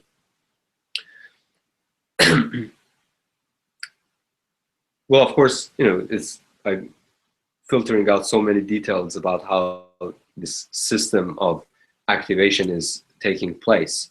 But nevertheless, once the orientation is being activated by the sensory motor organ, the task of the nervous system is to make sure that the movement of the predator or the organism along this orientation, within this orientation, remains the same as much as possible. Basically, it needs to stabilize the movement of the organism within a specific orientational trajectory, precisely because of all the problem that I mentioned. You know, the problem of switching between different internal models, the problem of basically non-optimal action, so on and so forth. This is still a stabilization is required for the exercise of optimal action, yielding the maximum reward. Now, let's give an example. How does this really take place in nervous system, this process of orientation and stabilization that then can allow the predator to gain maximum reward. As I said, the two most basic parts of the nervous system are organs for detection of light, or simply reactivity to light stimuli, and the other one is reactivity to inertial gravitational field. Inner ear and an ocular system. So I mentioned that the inner ear is an organ for detection of the inertial gravitational field, which can be interpreted as a continuous trajectory. That's the whole definition of inertial gravitational field. A prevalent invariance that is simply out there and doesn't need to be constructed. We want to move from these to a constructed spatial invariance that allow the organism to travel along the shortest path. Shortest path, again, not in terms of distance, but in terms of the least amount of energy. So the first thing that happens, so if you have the visual signal and you have the inertial gravitational signal, when you're looking at different models of the nervous system throughout the evolution, you see that all of these signals, different types of signals, are being fused within the nervous system, within a central part of the nervous system. For us, it's the brain. So one of the main tasks of the brain is to fuse sensory signals, regardless of their origin and their type. For example, you know, if we did not have a mode, an organ for fusion of different varieties of sensory signals, we absolutely could not, by any means, identify. I mean, I'm talking about us humans. We could never identify or associate a sound with a specific face. This is like a good example that there is. So this sensory fusion processing unit in our brain is essentially something like a computational machine, but a computational machine in which some of these data come very late. You should never assume that all of these sensory signals are coming at once and simply brain welds them together. No, some of them are actually coming extremely, extremely late. So the computer needs to wait for specific signals to arrive so it can integrate them with existing signals. We know that the speed of light is much, much faster than the speed of sound. So then again, that's what I was saying about the idea of association of voice or audio recognition with a specific face. Precisely because the face recognition is a visual signal processing task, and the lip syncing, this whole idea that you hear someone's sound and you start to associate it with that particular face, precisely because the sound signal, and the sound signal reaches the brain millionth times later than the visual signal. If the brain did not have a form of diachronic fusion of signal processing that is being done through waiting for a specific signal to arrive and then integrate them with the existing signal, we absolutely could not even imagine that we can associate sound to objects, to visual signals. It's a mechanism in the brain is called temporal window. A temporal window is something that, according again to different parameters, waits for a specific amounts of time for the audio signals to arrive and then integrates the visual signals. So it basically stores the visual signals without even processing them. And once the audio signals come, it starts to basically process the visual signal and integrate them with the audio signal. And that's how basically we think that when we see someone talking, we think that basically we literally syncing our brain, syncing the voice with that specific face. But precisely because of these two extremely different speeds of acoustic and visual signals, there is no reason for us to assume that there is any connection between sound and visual signal, or simply it's the same person that is talking. So there are all these really complex mechanisms in the brain that allow for fusion of different sensory signals across these different time scales. And when it comes to the visual signals and the vestibular signal, the inertial gravitational field, the same thing happens. They have to come at different speeds, and according precisely the time-stamped arrival, the central nervous system starts to fuse these two information together. The signal received by the vestibular system and signals received by the ocular system or the eye. Now, what is really the function of the eye or the ocular system? Ocular system does two things. One is simply what you might call retinal integration. You might think of this as taking snapshots of an item in the environment and of an object in terms of shapes and colors, etc., etc. So this is the more general function of it. Another function of it is something called saccadic jerk. Saccadic jerk is one of the fastest conceivable movement that any organism on the planet can exercise. The saccadic jerk is when your pupil moves on a really fast rate from left and to right. That's a very predatory protosemantic gesture. It's specifically a predatory gesture. It's precisely for predators to be capable of orienting the position of the prey without consuming energy, without basically putting their body into motion. It simply anticipates the trajectory of the prey, the saccadic eye movement. And then you see that, when something suddenly happens, like, for example, behind us, some, kind of like a noise, even without us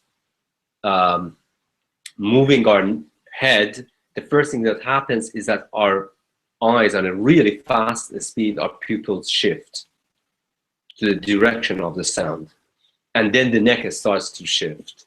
So the saccadic movement anticipates the trajectory of the prey.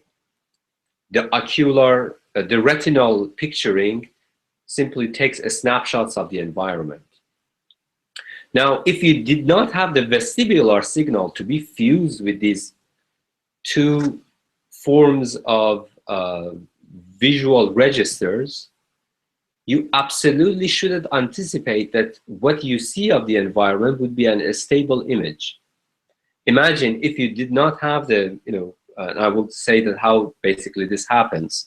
If you did not have the gravitational signal, the inertial gravitational invariance that are being registered by the vestibular system, and only you had eye, a complex ocular system,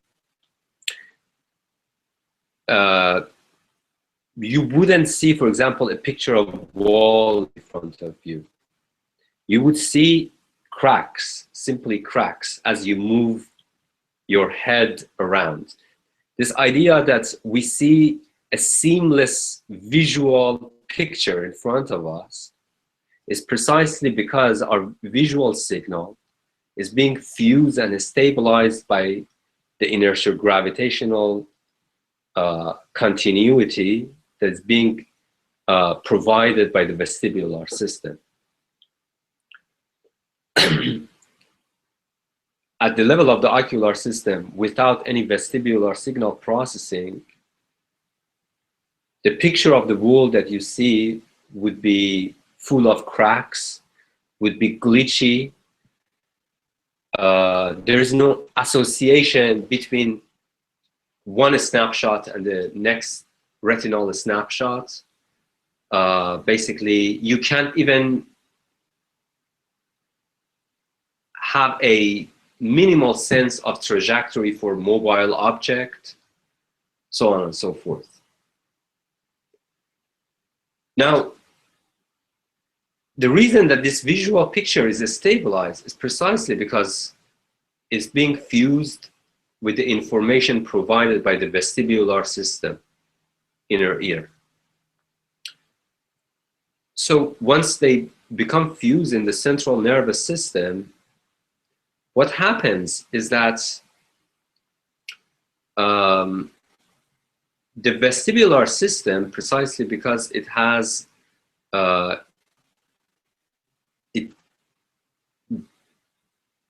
it works with a form of signal that is absolutely prevalent and is highly stable. This stability, this inertial gravitational invariance, is being used by the nervous system to use it as some sort of what you might call an informational glue, to simply glue these retinal snapshots registered by your eye together, simply stitching them together and stabilize them. People who usually have the no damage to their ocular system, but their vestibular system has been extensively damaged, they see basically the world full of glitches. They lose their sense of orientation. Basically, all sorts of visual anomalies are being registered for patients who have lost their or their vestibular system has been damaged. Of course, there are other parts of body and the nervous system that also register the inertial gravitational field, but the most significant one is really the vestibular system. So even if your inner ear is fully damaged, still you have a minimum stability in your visual processing, how reality, the visual picture of reality, seem to you as something purely seamless and stable. But imagine if all of these inertial gravitational sensors were being deactivated in your body for one reason or another, the whole picture of reality falls apart for you. There is no way that you can see a wall as a wall. You can't, as you move your head, in fact, you won't be able to see this as the same object. For example, if there's an iPad in front of me and I'm moving my head, when I'm moving my head, this object does not appear as the same object for me. So there are these anomalies. And these anomalies happen, as I said, when there is no robust fusion of signal processing between data provided by the vestibular system and data provided by the ocular system, namely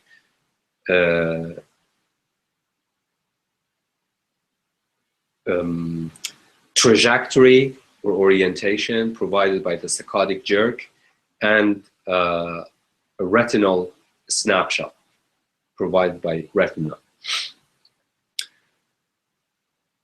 Now, imagine that now, once the nervous system is capable of sufficiently fuse these two forms of signal together, a couple of things happen for the predator. The first thing is that the predator ocular system starts to form a form of a spatial invariance in which not only you have a trajectory, a specific trajectory, and this specific trajectory is always projective. You know, you can use this in order to guess the position of prey that is running. So you have a projective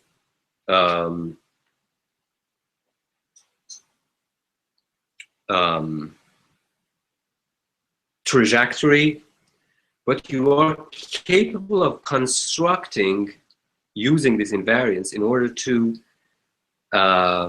anticipate not only the position of the prey from point A to point B, but you can use this model of anticipation, this representational model, this spatial invariance, in order to optimally mobilize your body toward the point B and the point A at the same time, in the sense that you are capable of having this really complex forms of invariance, spatial invariance, that can simply deal with a prey that is in motion rather than being at rest. So the first complex spatial invariances are invariances of mobility, invariances of motion. Not only the motion of the prey, but also mobilization or motion of your body. And these invariances of motion or invariances of mobility could never be constructed if there was no structure in the nervous system that could fuse the signals registered by the visual ocular system and the signals registered by the vestibular system with regard to inertial gravitational field. Precisely because the inner fusion of these two signals is precisely what allows for the stabilization of an object, the image of an object.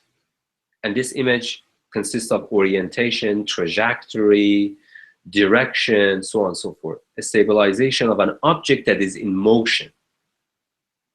And precisely because the kind of organisms that at this period of evolution we are talking about have gate systems, namely are capable of mobilizing themselves, some at extremely fast speed, the predatory activities require also to cope with them, to design modes of interaction, modes of spatial invariances that can solve the problem of a prey or a predator in motion, of an object in motion. For that, you need to have something that a representational model or a spatial representational model of something that is in motion, but also at the same time, without these representations, become destabilized by the problems of mobility, by problems of an object that changes its position from one point to another point in completely unpredictable fashion. So these new forms of spatial invariances utilized to tackle with objects in motion are different from the previous forms of spatial invariances, because they're not just about rudimentary spatial invariances like orientation, trajectory, shape and color, but are modes of representation that require a stabilization of different types of information in order for the organism to change the parameters of its action as is interacting with this object in motion. There are simply requirements for any interaction with mobile object, precisely because interaction with a mobile object requires constant updating of information. So if information is going to be constantly updated, then again, you run into the problem of computational cost, processing different types of information, changing position, so on and so forth. So you essentially require a spatial invariance. I'm in a class. It should be over soon. Oh, what time? Yeah, I was just putting that comment in. Actually, we got about 15 minutes, I figure, since we started like 10 minutes late, something like that. Okay. So, okay. So yes, let's finish this, and then the next session we talk about the other direction of the math to this evolution as a kind of like a cognitive scaffolding of mathematical thinking and how it's connected to the mathematical intuition. So I was saying that this stabilization is really a stabilization of motion or invariances of motion is what I propose to be the germ, the initial germ of mathematical intuitions. Now, next session, we look more into these stabilization or invariances of motion. In a more technical, less evolutionary scenario. So I think it would be, I mean, you can think about this a little bit more after this class, that how can we see mathematical intuitions, mathematical objects and concepts as different variations, different more complex variations of invariances of motion, which are again spatial invariances, but are complex spatial invariances. And of course, how, you know, they are basically also connected with the problem of mathematical abstraction. And usually mathematical abstraction, they all have a mobile components to them. Not simply in the sense of concrete motion, but certain abstract mobility. Okay, let's go for the question and answers, and then we can also extend time for a few minutes if, you know, the questions are being extended. We are not on a strict time limit. Can I hop in and ask a question here? Sure. Yeah. Before we get too far into, you know, like the sort of more social aspects and societal aspects of math, I mean, I really like how you started the foundation within individual organisms and how the disruption of invariance can occur within the individual itself, Yes. and how it sort of becomes like a site of agency and the sort of distortion of invariance. And I kind of see some of this in the work that you did with Hecker, how you're sort of challenging sensory stimulation to sort of challenge like external reality within the subject. And I was just wondering if perhaps is there going to be any sort of social implications like that might be valuable to touch on now? Because I know later on we're probably not going to be focusing on individuals and their, you know, their sense systems and how those become like the sites of disruption. Yes, I think, well, I mean, specifically when it comes, for example, to sound, I mean, it's not really a new topic that acoustic signals, and especially when we are listening to music, things like melody and composition and these kinds of stuff, are always not really essentially acoustic signals or have anything to do with acoustic signals. It's the way that acoustic signals are always being processed in conjunction with spatial data, like orientations, directions of sound.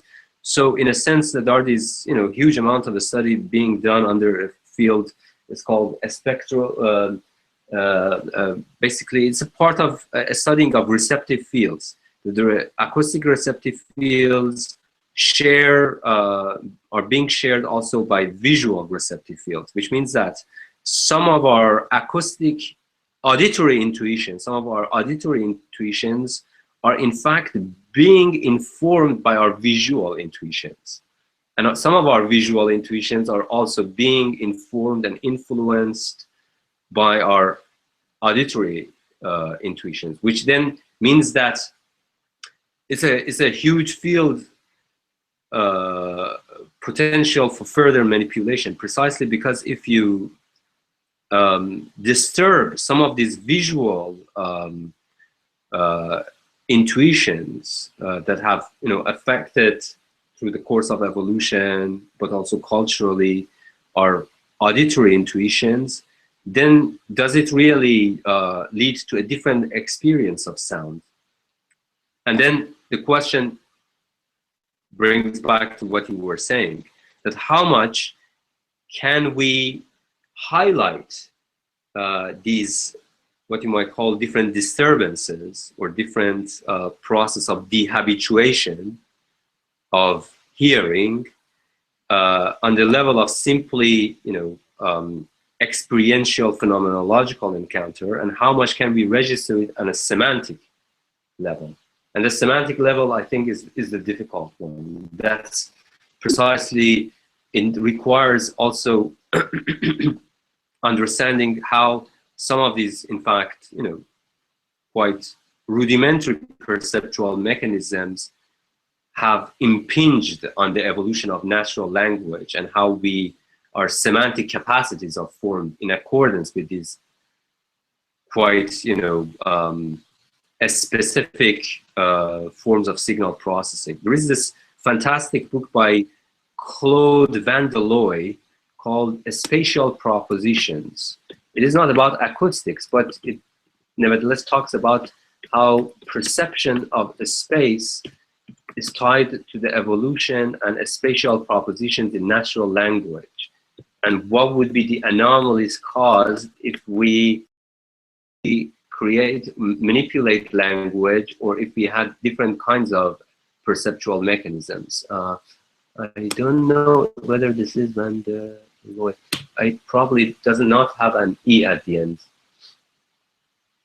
So yes, no, I think it's actually a really interesting question, but I think, as you say, the semantic level is really important, and I really need to think about it to see if it can be done effectively, rather than just you kind of feign or pretend that you are actually modifying or destabilizing some of these the semantic entrenchment of these processes of stabilization and intuition.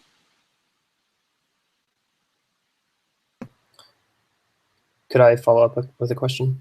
Sure. So I put it in the sidebar too. It's a question regarding the organism optimizing action and maximizing reward regardless of its context, or its ability to do that in outside of its immediate sense context. Mm-hmm.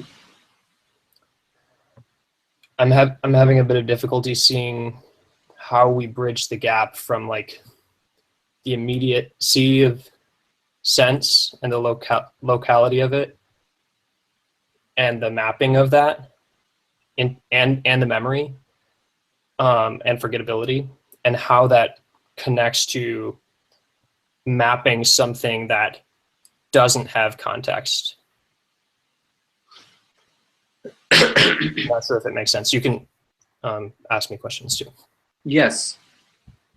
I think the whole idea is that, context independency doesn't mean essentially that it does not have any context, but it's simply something that has what you might call, it does not have a restricted contextual parameters or strict contextual parameters. Yes, of course, it still has some constraints about context, but these constraints can be malleable, can be plastic. And essentially, spatial invariances, different spatial invariances, particularly the complex ones, yes, they have context, and they are being derived from these contexts. And the process of invariance always has some sort of connection with these different contexts. But is that precisely because as different contexts by the nervous system, sense impressions, which are context sensitive, being integrated with one another, the constraint of the concept, the strict range of the parameters responsible for the identification of context become broader and broader, but broader not in the sense that you lose your context sensitivity. Yes, absolutely. Navigation is a contextual problem. You can't use, when we are talking about that invariances are genericities or invariances are generalities that you apply in different contexts, this does not mean that they absolutely you can simply use them in any kind of context. No, they are basically what you might call that they can be re-employed within certain range of concepts rather than just in a specific real-time instance within a particular restricted context. No, they can be reapplied, re-employed within a certain range of situations. That's what invariances are. So you see that plasticity as coming from the factor of memory that forgets, or the part of memory that forgets. Yes, but also the other parts of it that starts to fuse different Kantian reproductions together, different initial memories that have context sensitivity, sense impressions that are being identified under really strict parameters, and how, as the organisms reproduce these sense impressions, it creates different deviations, different versions of them, and then how the memory puts these different versions together and single out what they have in common, usually regularities. That's what regularities are. Great, thank you. Sure.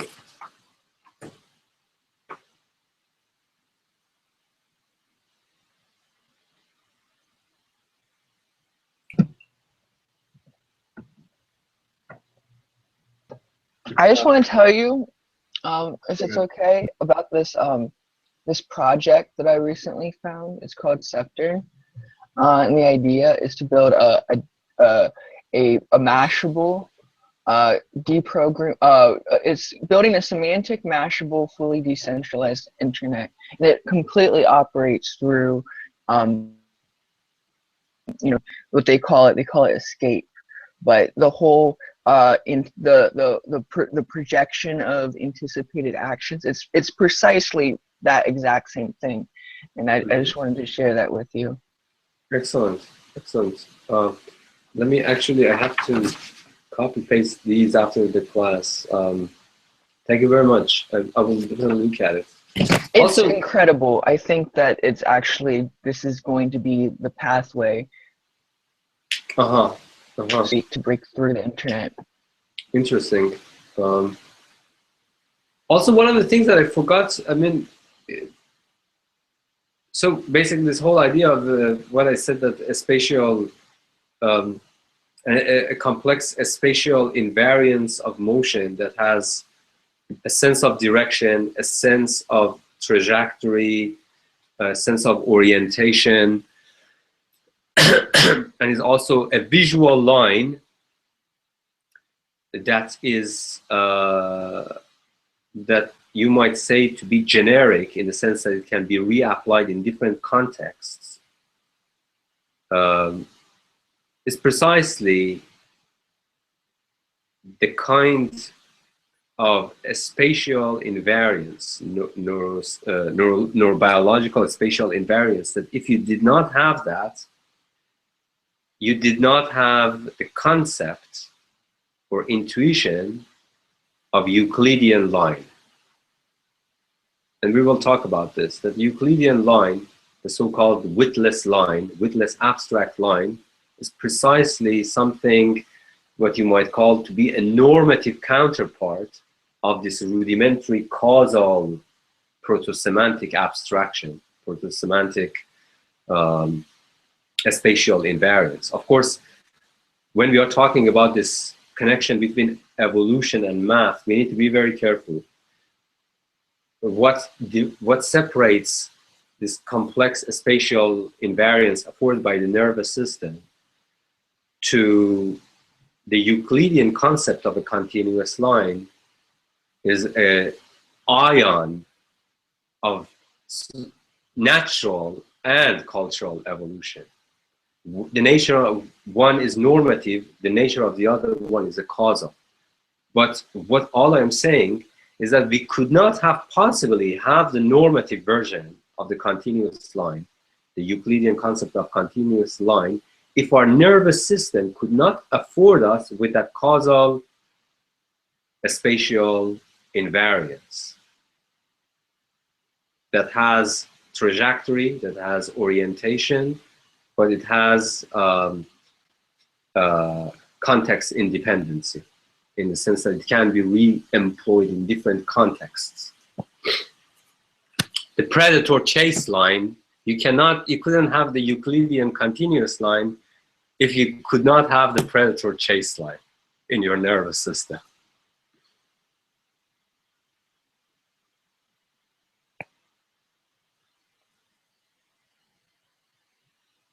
More questions, observations.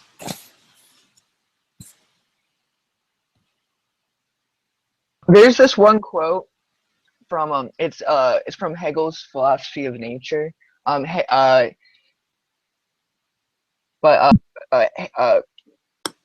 Terry Pinkard quotes it in the Hegel's Naturalism. It's I'll post it right here. It's so nice. It's such a nice quote. It talks about how he says idealism begins with the organism being stimulated by external potencies rather than being affected by causes. And nice about that is because it emphasizes the spatial invariance. Because rather than, there is obviously something stimulating it, but the important thing is that we're constructing an invariance from the stimulation, and that's the most important aspect of it. Yes, I mean that's essentially Kant's thesis that when he tries to talk about objects or object is purely a constructible thing. It's something that the whole idea of different threefold synthesis that happens at the level of apprehension, at the level of imagination, at the level of understanding. These are essentially what you might call 3 stages of construction for you, in fact, to have anything resembling to any object or any concept of an object. The objects are pure constructions at different levels of invariances, from the basic sense impressions to intuitions to imagination and understanding, which at that level we do not have absolutely causal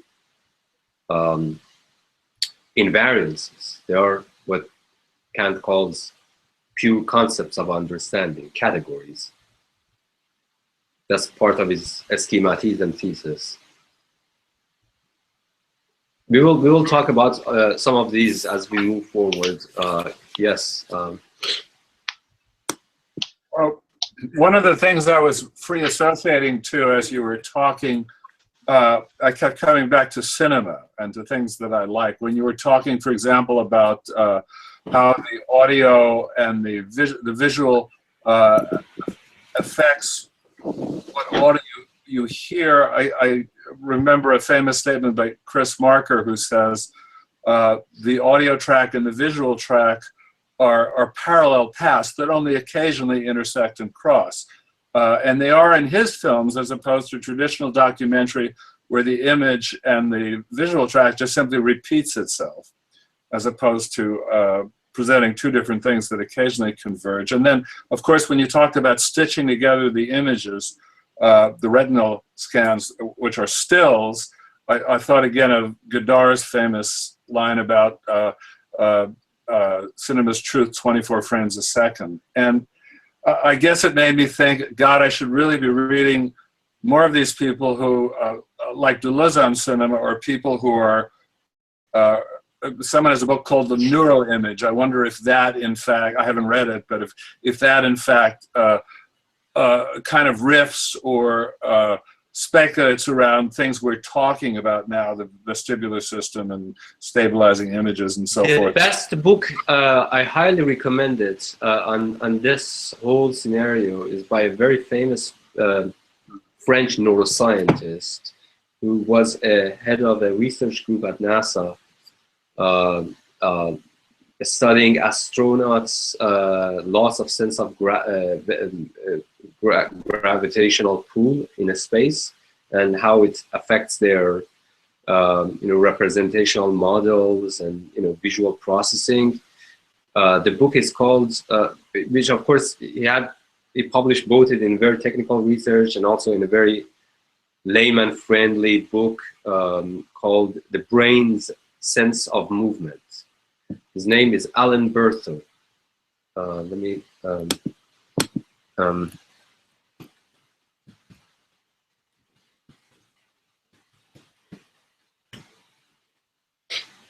the brain sense of movement. It's an extremely great book. Unfortunately, it's out of print, so if you can find it or you can borrow it from the library. But yes, that's. But also, I mean, you know, you mentioned cinema. You know, that's one of the things that usually is. There's this conjunction that people who talk about the idea of the so-called a spurious present or a specious now. It's simply what you might call a retention-protension account model of memory, or a durational mode of memory, in which basically what are a species now or a spurious present? It's a very specific, extremely compact quasi form of time consciousness, in which what you experience as the present turned into imminent past. What you experience as imminent past turns into a distant past. And what you are experiencing as imminent future is becoming present. Your imminent future also, your distant past also becoming your imminent future. So it's like this, you know, kind of successive ordering of different time steps that are becoming one another. This is called, so our notion of now is precisely this. It's this idea of transitory frame.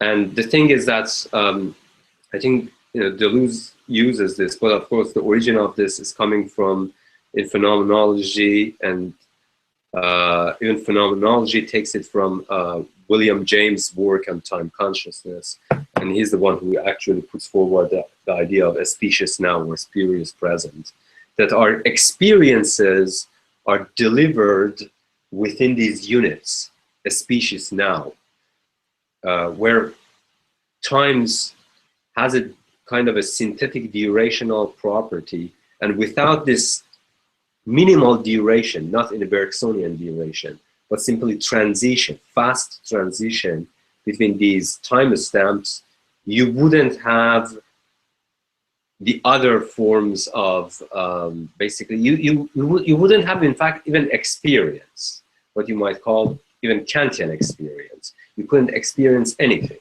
So these are the units of experiential encounters, a specious nows or a spurious present. So it's a kind of, and later on, of course, once these specious nows are transformed subsumed under categories of causality, and, you know, fused with inner sense, they produce something what you might call a durational representation of time.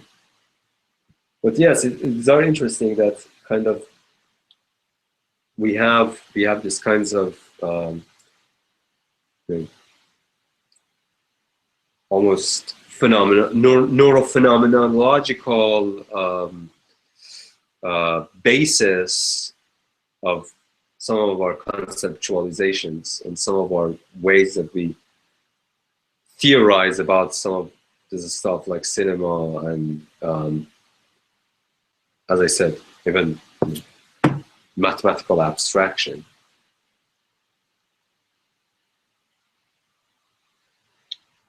What was the first name of the Crutchfield person you mentioned? It's James Crutchfield. James Crutchfield, all right, thank you. Absolutely. Is there a last question or any other like short clarifications like that people want to do, just so we don't take up too much of this time, and we got like a couple of logistical things to talk about. Anybody?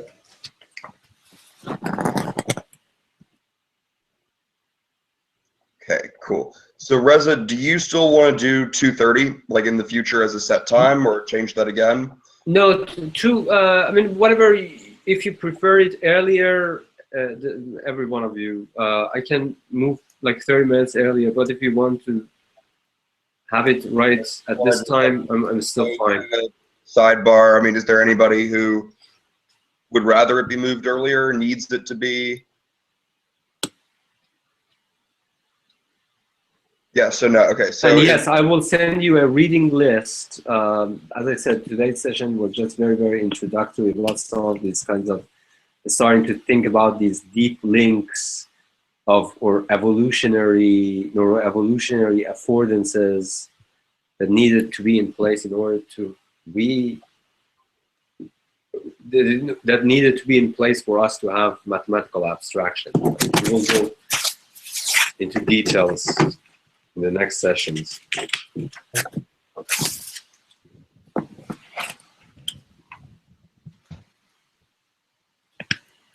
We're going to do 2:30 starting next week. Reading list is going to go out. Everybody got the syllabus?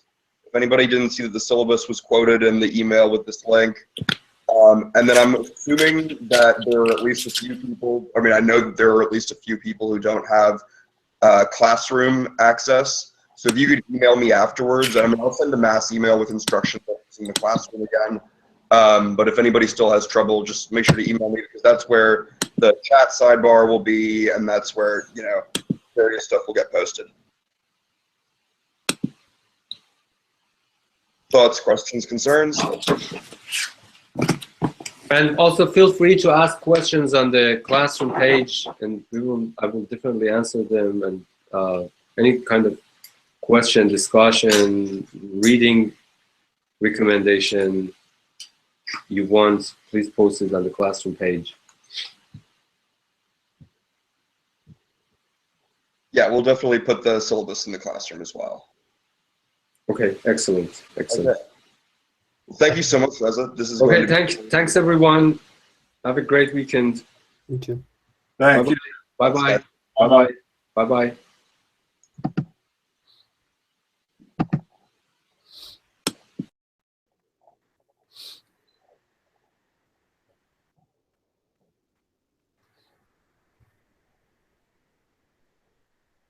Jake, are you there? Yeah, I'm sorry. Okay. Did you stop broadcast?